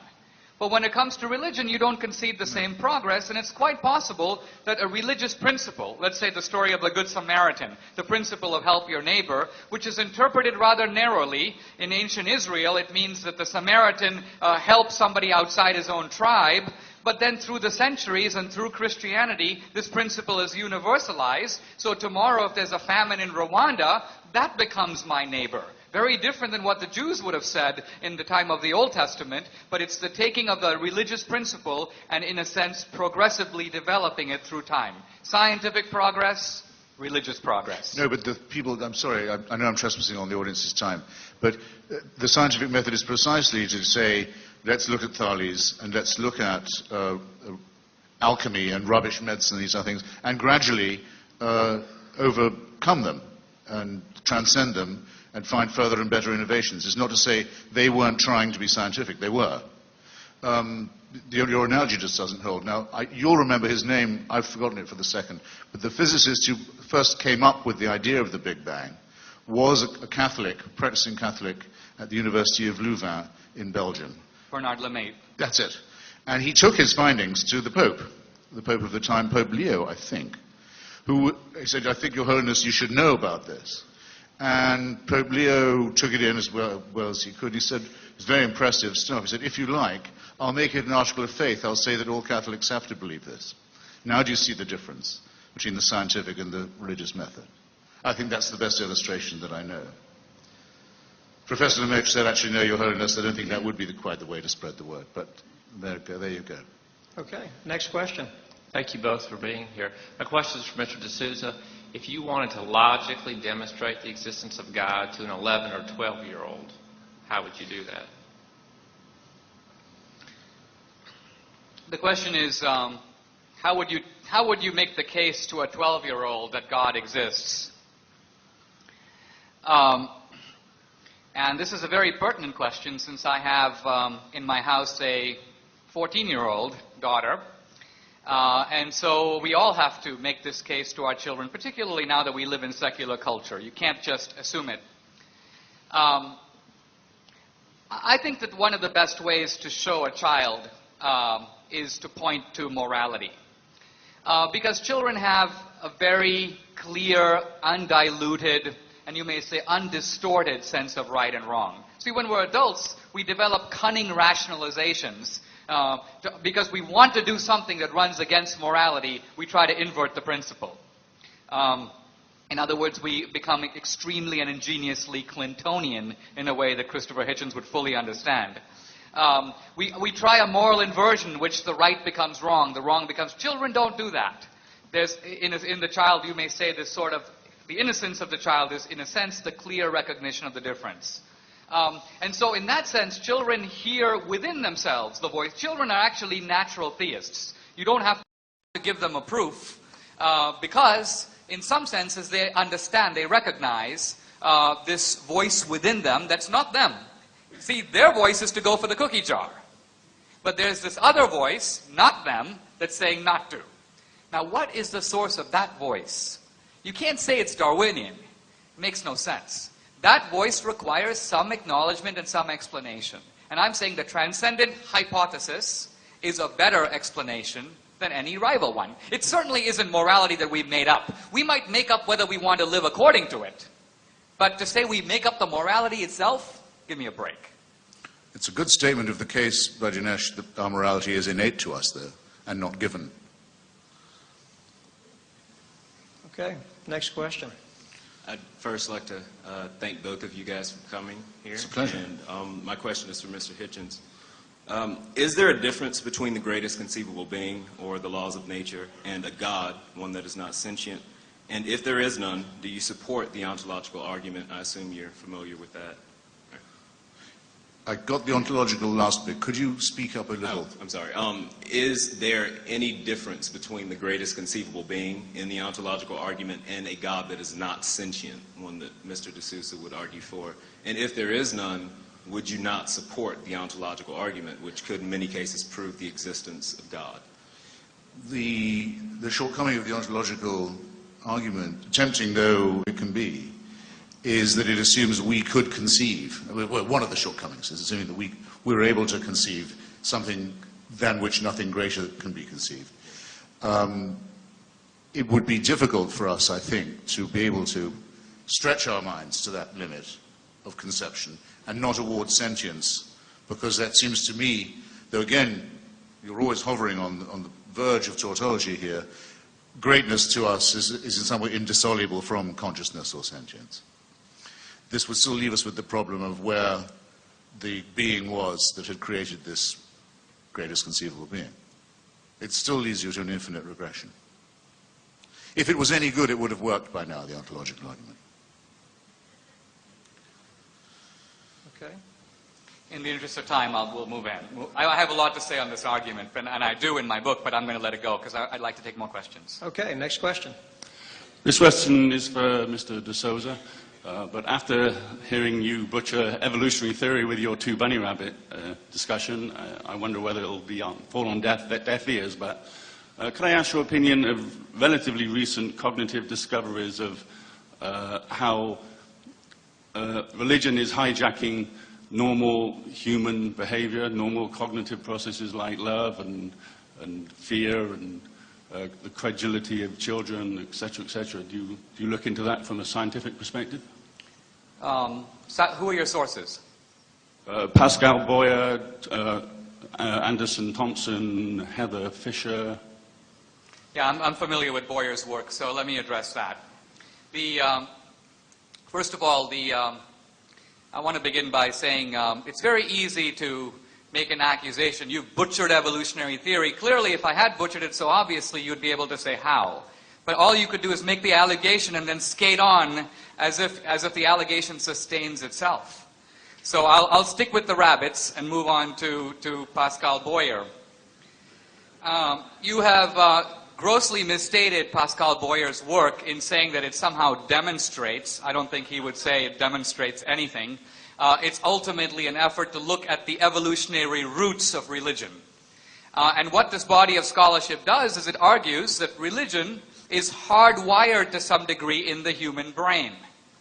Now, by the way, I want to point to an aspect of this research that you should be aware of, because this is research that actually shows correlations and proves absolutely nothing.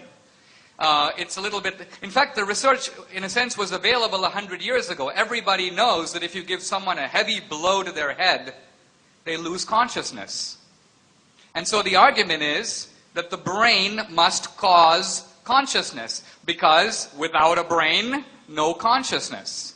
Similarly, if you find a guy who prays, you can, through magnetic resonance imaging, look and see which parts of the brain light up, and you can jump to the conclusion, hey, that's the religious center in the brain that is causing the religious experience.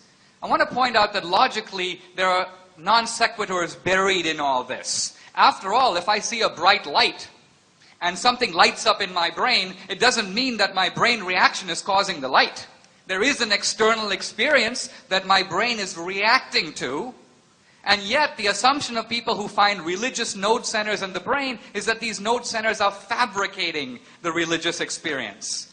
So I think what's going on here is far from science demonstrating atheism. Atheism is trying to hijack itself as a premise of science. It's ultimately presuming clearly there's no external experience, so if I can find the part of the brain that lights up spiritually, I have proven that religion is an illusion, and there's no external experience there whatsoever. Now, first of all, the Declaration of Independence speaks of what it calls a decent respect of the opinions of mankind. 99% of all Homo sapiens on this planet from the beginning of time have had not only the belief in God, but in many cases the experience of God. They feel an experience of God in their lives. This is all empirical data. It's experience. Can this all be written off as illusion? Oh yeah, but I know 10 guys who claim to have seen UFOs. Yeah, but you show me 5 billion guys who have seen UFOs and I'll be searching for them myself.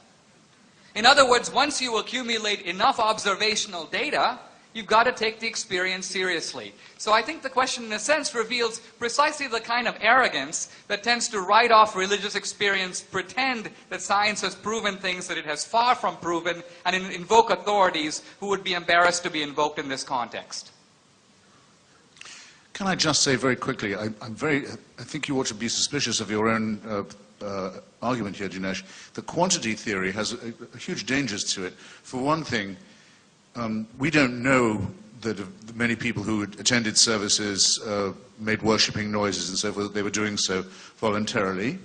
We've no means of establishing that. We do know what would have happened to them if they hadn't made these professions of faith, and we know what did happen to many who tried to ask even the most elementary questions about it. In societies like our own, which are not subject to direct religious coercion, the figure for people who have some kind of belief is much more like 85 than 99%. A good number of people, not all of them stupid, are born, if you like, without the ability to place themselves in a faith position. They just can't do it. I know, because I'm one of them. It may be a deformity, a cognitive one, for all I know. I don't think that it is. But if we're going to argue that nature makes a lot of people feel religious, which I certainly don't doubt, I think the majority of people have most of the time been at least somewhat religious, then you must concede also that there's a large minority of people for whom that is not so. Okay. And I do. Thank you. Next question. My question is to Mr. Hitchens. We have a theist and an atheist before us, but could it not also be stated that we are all agnostic with leanings towards or against God? Well, Thomas Huxley, who was Darwin's great champion, is a man I respect in many ways, and his famous debate with Bishop Wilberforce is an imperishable document at the Museum of Natural History in Oxford. But I often feel I can't thank him for inventing the word agnostic, which he did. I think the word, I hope this is interesting to you, it's a product really of Darwin's own wish that his theory not be harmful to Christianity. He hoped very much when he first evolved it that the origin of species and the theory of natural selection was going to be compatible with faith. It took him a long time to decide that, at least in the form that faith then took, it wasn't going to be compatible. It took him a long time to go on and lose his own personal faith, which was actually for other reasons. But the word comes to us from this attempt at a compromise. I myself, perhaps temperamentally, am more in favor of making a pretty strict choice and not avoiding or temporizing these things. I think if you come to the conclusion that no serious or believable or credible evidence for the existence of a supreme being, let alone a benign, intervening, caring one, has been adduced, I think you're really obliged to say, not that you haven't made up your mind on it, but that you don't believe it, which would be my view. Very briefly, I do think there are a lot of seekers, and they would fall in the agnostic category in the sense of, I don't know yet, I'm on the voyage, I want to search. I think the point that Pascal made that I was going to get to earlier was, he said the problem with the agnostic position is at some point it runs out of gas. And that some point is the fact of death. Ultimately, at death, all abstentions are counted as no votes. So the agnostic who, in a sense, says, I'm not going to take a position, but I'm going to live as if God did not exist, is in some senses a de facto atheist. It's a de facto atheist who's not, in a sense, admitting it. And in this sense, I think I would agree with Christopher Hitchens. This is a rather alarming moment in the debate, a point of agreement. But the point, in some senses, agnosticism, if taken as an enduring philosophical position, it's a little bit of a dodge. On some issues, it's like voting. I won't vote, and I'll pretend like I have not favored either side. Not true. If you don't vote, your no vote does affect the outcome. In that, had you voted, it would have tilted the balance this way or that. So a no vote does count. It just counts in a different way. Good. Okay. Next question. Well, first of all, thank you both for coming. Oh, please. You both very great. And Mr. Hitchens, I'm going to respect you a lot, so the question is for you. One of the main complaints against atheism from some modern apologists and some people is that atheism is hopeless. As an atheist, where can you gain hope? Not freedom, but hope. And how can you grant that to other atheists and potential atheists within this audience? Well, it's the presumption that underlies that question, which I'm sometimes faced with in other ways, is that if you thought there was going to be a celestial dictator, that would give you something to hope for. I fail to see why that's the case. As I've given you my reasons, I think that would be a very bleak situation indeed. Just as, well, let me back up for just a tiny second. I wouldn't say that atheism was a morally superior position. I wouldn't say it was a morally inferior one, certainly. But there's a tiny edge that it might possess, and it's this. We can't be accused of wishful thinking at all. We will accept conclusions that may be unwelcome to us. We don't say, well, I won't believe this because if I did, it would mean I'd have to be a pessimist. I mean, that would be absurd. It would be counter-intellectual. I'm not particularly delighted at the thought of my own biological annihilation, of my returning to atoms. It doesn't delight me. My conclusion is it's the overwhelmingly probable thing, that the likelihood that I'll be reassembled and we'll have this discussion again in some theme park is vanishingly small. And if you want to reintroduce the question of hope, no, I don't like the idea that at a certain point I'll be tapped on the shoulder and told, you have to leave the party now, and you can't come back. And not only that, it's going to go on without you. I don't particularly like that thought, but I think it will happen. On the other hand, if you replace it with the thought, the party's going to go on forever, and Daddy will be watching you at it all the time, and you can never leave, if you find hope in that, I wish you joy of it. I think, just very briefly, I think to accept unwelcome news makes sense if it is true, but doesn't by itself give one moral credit. Because you could be accepting the unwelcome news, not because it's true, but for all kinds of other reasons. You could be a masochist. You might, as Christopher himself insinuated, not want it to be true. Because if it is true, all kinds of consequences might follow. In other words, I have a chance of going to heaven, but I might end up in hell. I would rather believe there is no heaven and hell, so I can live my life exactly as I want. I don't have to follow all these commandments and codes and so on, and I can, in a sense, abolish moral accountability. I can get rid of moral judgment if I don't have a judge. This is wishful thinking of a different sort. It's wishful thinking that we will not be held accountable for our actions. So, there are two kinds of wishful thinking involved.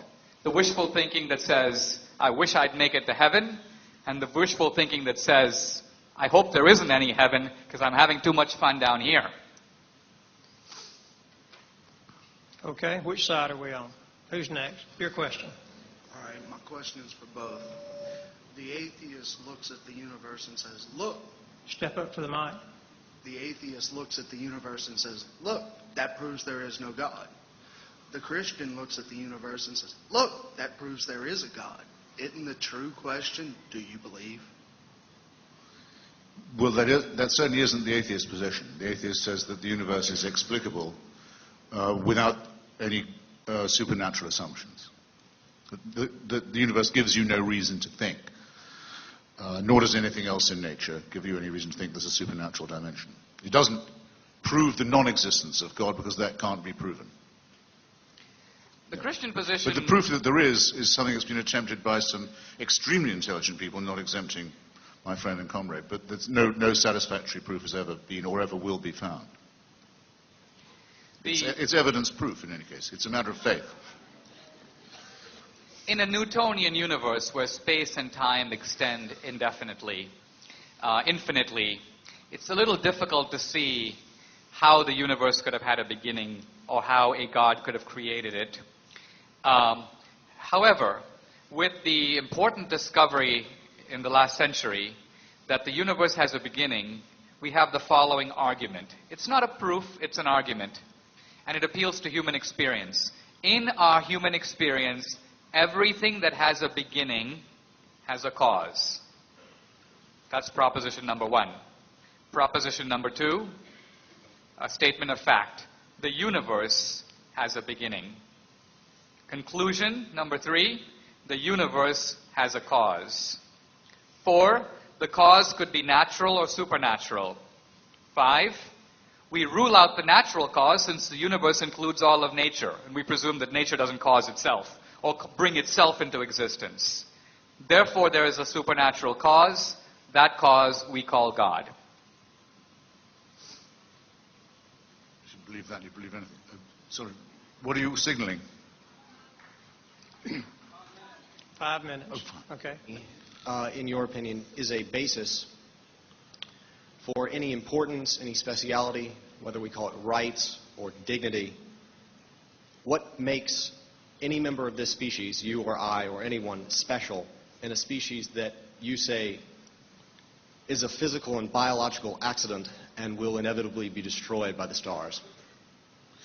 This is a very familiar false antithesis, and it's based on an unexamined presumption, which is that it's best put, I think, by Dostoevsky in The Brothers Karamazov. But without God, anything goes, right? That you're awarded permission to do as you like. Nothing really matters. The lives and rights of others are unimportant without God. But wouldn't it be, I won't say more true, but at least as true to say that with God, all atrocities and indifferences are also thinkable, sometimes mandated. Some religions order you to enslave people. The Old Testament repeatedly orders you to do it. They order you to mutilate the genitals of children. They order you to be terrified of the menstrual blood of women. They order you to inflict rape and exile and dispossession and torture on other people. You don't have to look far if you open your newspaper and go around the world, just do a quick tour d'horizon and see the ways in which the parties of God enjoin people to behave. In other words, I absolutely reject the grammar of your question, and I also very much resent, as I've told you before, gave you fair warning on this point, very much resent the smug religious assumption that anyone who can mention God has a moral edge on me. Not so. Go back and try again. Christopher... No follow-up question. Very briefly, I don't think he meant it in an accusatory way. I think he was asking it perhaps with an example. We're always told, care about the earth. Look after the planet. Because future generations are going to inhabit it. Now, in some sense, in a Darwinian sense, you could say, well, why should I care about future generations? What have they ever done for me? Why should I? I can care about my children, but I think the Earth's going to be around for them. Eons down the road, if there's global warming and the planet is 5 degrees warmer 500 years from now, who cares? Why should we care? Why should we invest in things that are not to our Darwinian benefit? I think this question still awaits a full answer. Because I think the atheists are too quick to say we can remove God and leave morality securely in place. In fact, Nietzsche was the one who disputed that. He said, no, you think you can... The point of God is dead was not some crude assertion that God should be cremated or we can't believe in God. It was the consequences of the death of God. Nietzsche was actually talking to atheists. When Zarathustra comes into the public square, the people surrounding him are not religious believers, they're atheists. And Zarathustra says to them, you fools, you don't understand the implications of what you're saying. If God is dead, all the morality that came out of God has to go too. It can last for a little while, but over time it will erode. And Nietzsche predicted terrible wars in the 20th century that would follow the secularization of European society. And boy, was he an atheist prophet on that score. But there's a specific Christian school called premillennial dispensationalism, and it's not the only one, that says, who cares about the environment, who cares about the planet, who minds about all this? Jesus is coming back. He's coming back real soon. You're wasting your time with conservation measures. And mutatis mutandis, that would be just as true of any other calamity, that if you believed in God, you could be as indifferent to it as you wished. Who said the following about the prospect of a nuclear holocaust, a nuclear extermination of humanity? Who said this about it? The worst it could do would be to move people more rapidly rather than less into a state of futurity to which they're destined in any case. Wasn't me. No, it was the Archbishop of Canterbury when there were first protests against Britain testing a nuclear weapon in the atmosphere. It's an ex cathedra statement by the Archbishop. It's a statement that's perfectly congruent with the Christian faith. Okay, we have time for one more question over here. Okay, this question is for you, Mr. Hitchens. If there is no God and no higher calling for our lives, then what is the point of life? And not only that, but how can you say that our God is cruel if he gives us a chance for eternal life and for a higher calling? Well, it's a matter of taste, I suppose. Do you find life more pointful if you regard yourself as a counter in a capricious game where you might be a stillborn baby, you might be a baby with AIDS in Africa, you might be a baby who died in childbirth or killed its mother, or you might live long enough to be raped and cudgeled, or you might become a Queen Cleopatra. Any of these things might happen, but it was all according to a divine plan that you couldn't find out anything about. You just had to pray and hope to be lucky. Why is that pointful? Why does that make your life? Why does a faith like that make your life more meaningful? It seems to me to have the very severe risk of making it much less so. I'd like to highlight two brief points. One of them is we've heard a lot about how cruel God is. And it may be that in some religious interpretations, some of the Islamic ones, for example, God is presented, although admittedly as merciful at the same time, as being a pretty harsh character. Sometimes even the Old Testament God can be portrayed that way. I do think that none of this applies to Jesus. It would be ridiculous to refer to Jesus as cruel in anything he said or did. And moreover, if you look at the essence of Christianity, which is that no matter how bad you've been, no matter what you do, even if you are Charles Manson, ultimately, all that is required of you is to say yes to a sacrifice already committed. In other words, no cruelty, no recriminations. We're not going to cut your arms off or your legs off. All that you have to do is accept what Jesus did for you on the cross. And that's it. What could be a lighter requirement? It's like the Garden of Eden. It's a beautiful place. Do whatever you want. Just don't eat from this one tree. But such is the perversity of human nature that tree we've got to go bite out of.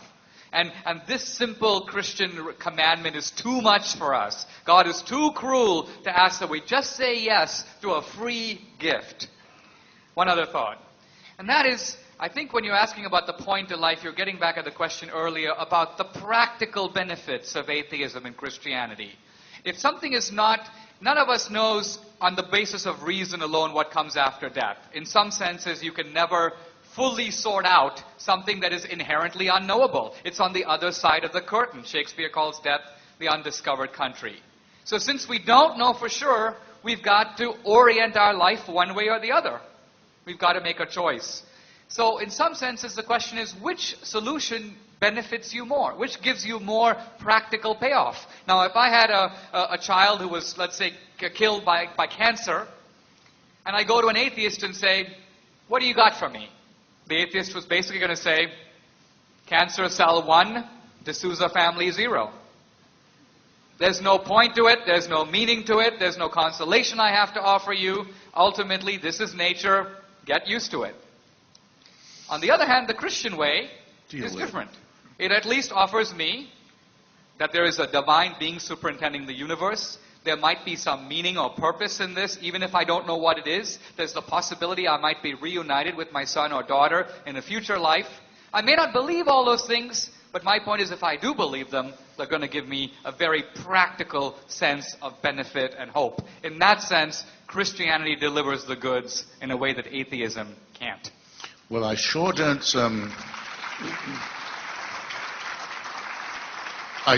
see myself visiting the family of someone who's just lost a child and telling them that God wants it that way and then thinking I'm morally superior for doing it. I sure won't do that. You're quite right. And you're wrong about Jesus of Nazareth, Dinesh, it seems to me. There is no hell in the Old Testament. Strange but true. At least not in any of the canonical books. God may order a lot of genocide and enslavement and torture and rape and dispossession, but once all these people have been destroyed and had their lives and their civilizations obliterated and the earth has covered them, that's it. There's no punishment of the dead. For infinite torture, For torture that goes on forever, you have to go to the Nazarene, who says that those who don't accept his gentle and meek and mild preachments can depart into everlasting fire. Again, something in me resists being spoken to in that tone of voice. If we get this lady's question, we'll have answered everybody's. Sure. That would be wonderful. It hardly ever happens. Come on. I really don't have a question. I Oh, just dear. kind of have a statement. I just answer what you had asked earlier. I do believe that something that a Christian can do that a non-Christian atheist cannot do is to lead someone to Christ or to an eternal heaven, to salvation, to something beautiful, whereas an atheist or someone who's a non-believer can lead someone to hell and condemn them. Okay. That's all. That's all. Thank you.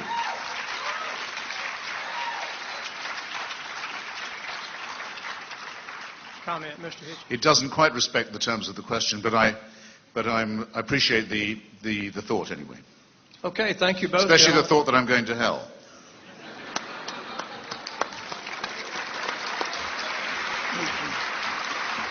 A moral statement if ever I've heard one.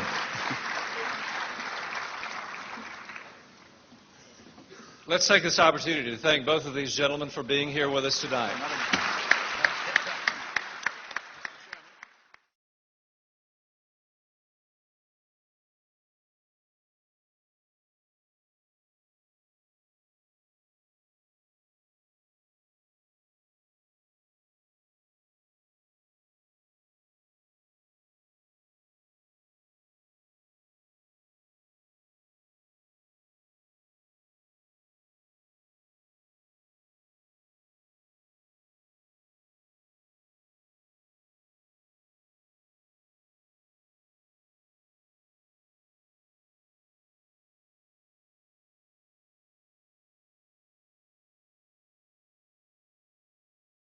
But I will declare now the one true living God, and his name is Jesus Christ.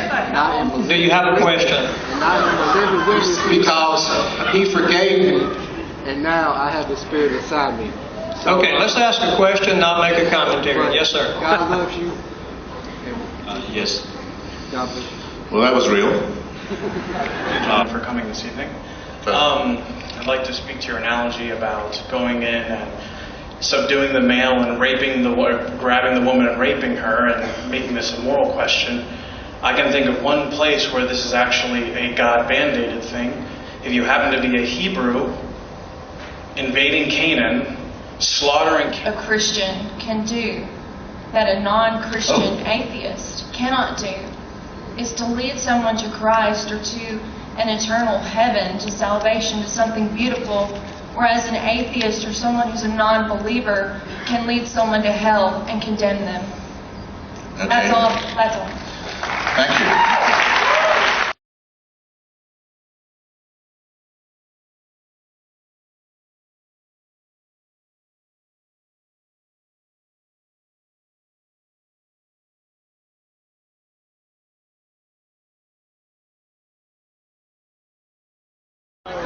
So what did you think about the response that you got, and maybe what you were looking for out of this discussion?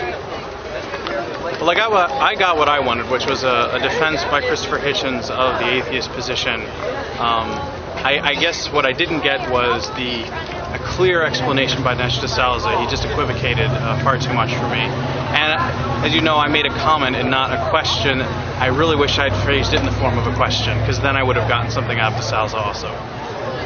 So how did you feel about the response you got to your particularly science-laden question? It was very trivial. I probably knew it wasn't going to happen anyway, because you just get such a short period of time to say an advanced question like that. But it did.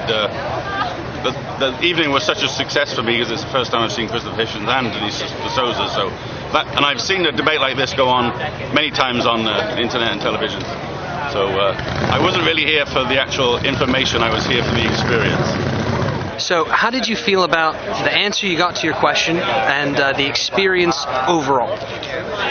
Well, first overall, I thought it was very great. I thought both of the debaters were evenly matched, as I've seen several of their debates before, and they do seem pretty even. As far as my question in particular, I think he did exactly what I told him not to do, or asked him not to do, and he did otherwise, and not actually answering the question, dance around it with deep philosophy that didn't answer it at all.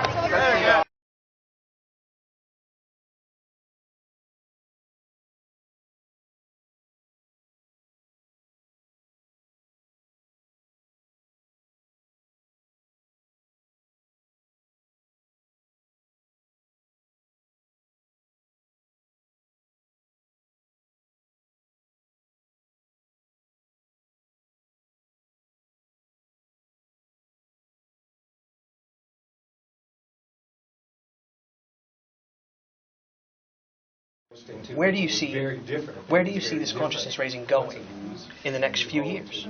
As trying as everything is now, as much people may be reaching out for answers. I think that Christianity is widespread in America, and certainly more so than in Europe. However, it is for a long time its presence was taken for granted. And so a Christian would never have to ask, why do I believe this? Because everybody else believed it too.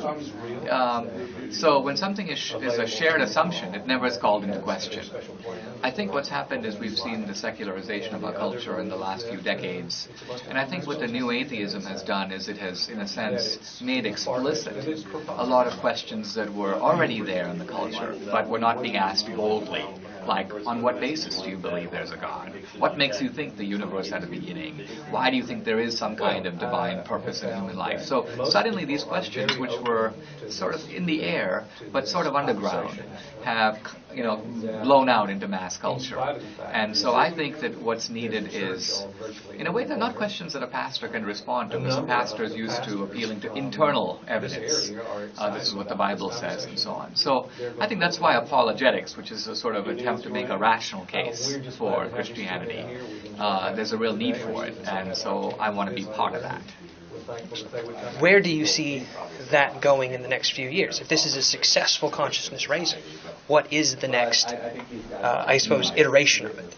Well, there are two interlinked, interwoven objectives to this. One is, I don't really mind which order I come up with them in, up with which order in which I come. First is the defense of secular America, the wall of separation, for which I think the evidence is we have a lot more volunteers than we thought. A lot more people are annoyed and upset and enraged and offended when that is challenged and willing to say so.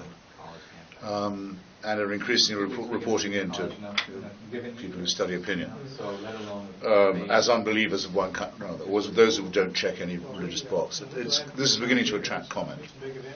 And I think we may have helped, we the atheist movement, to manure the ground for that. Though, of course, to defend secular America, you don't have to be an atheist, at least. You just have to respect the war. And then, on an even broader canvas, there's the necessity of resisting theocratic bullying in the rest of the world. Principally, I think, from Islamic fundamentalist sources.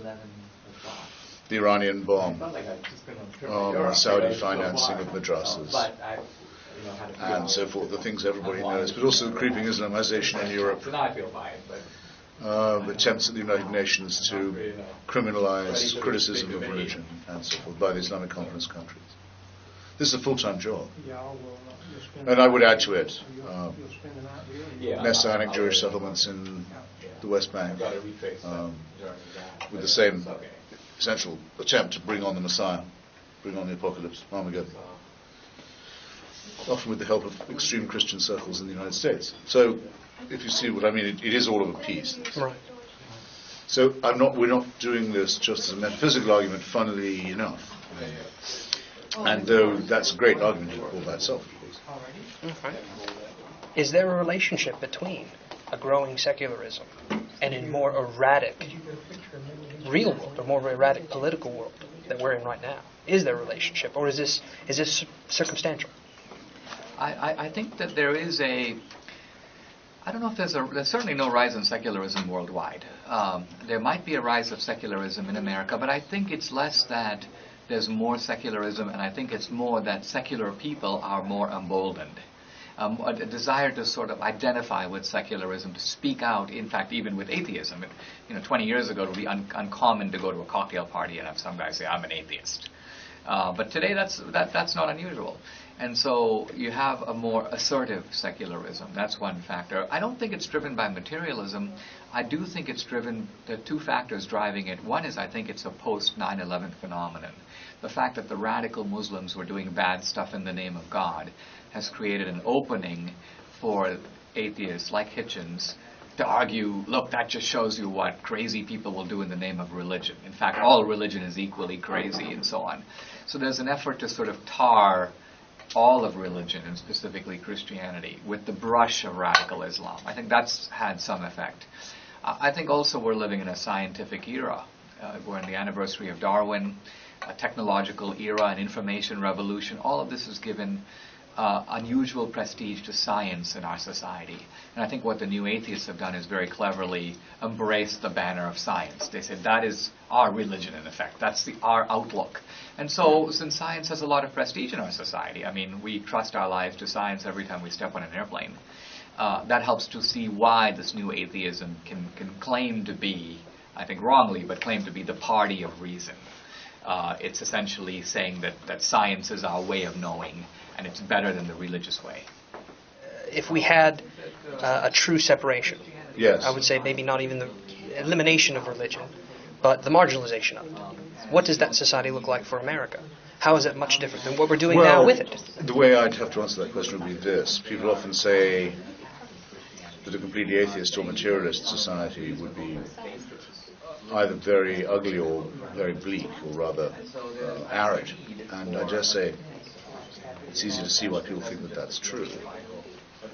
But what hasn't yet been tried, and what would be the level playing field test, would be this.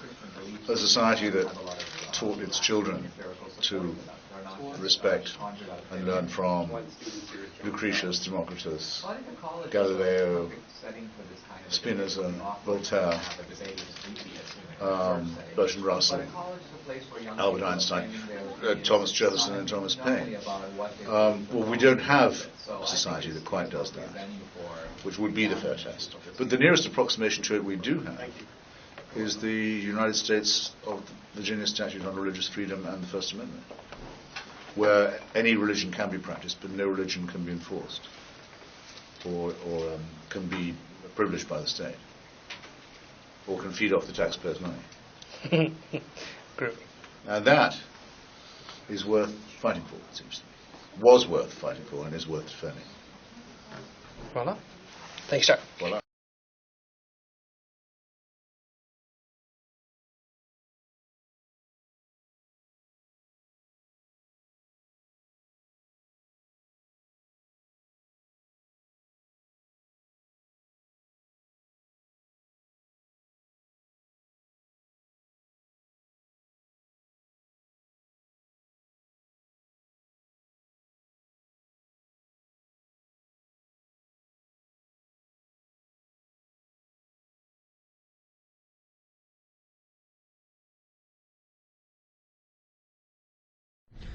Jones County Junior College hosted a debate between Christopher Hitchens and Dinesh Souza on April 20th of this year.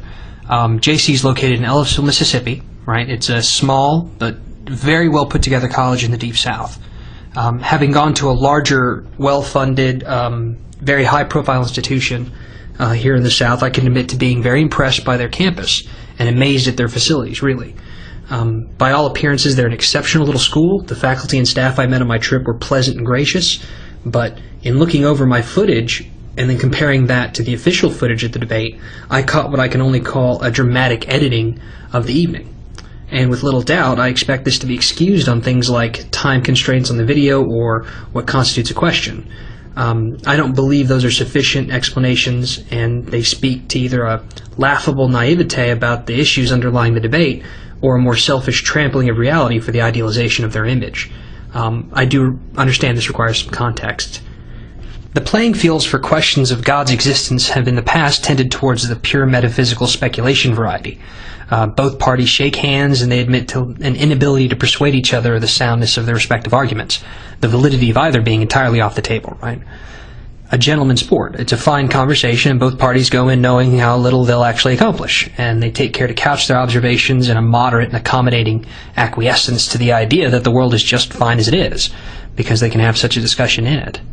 And if this was the idea behind hosting the debate, then this was incredibly naive.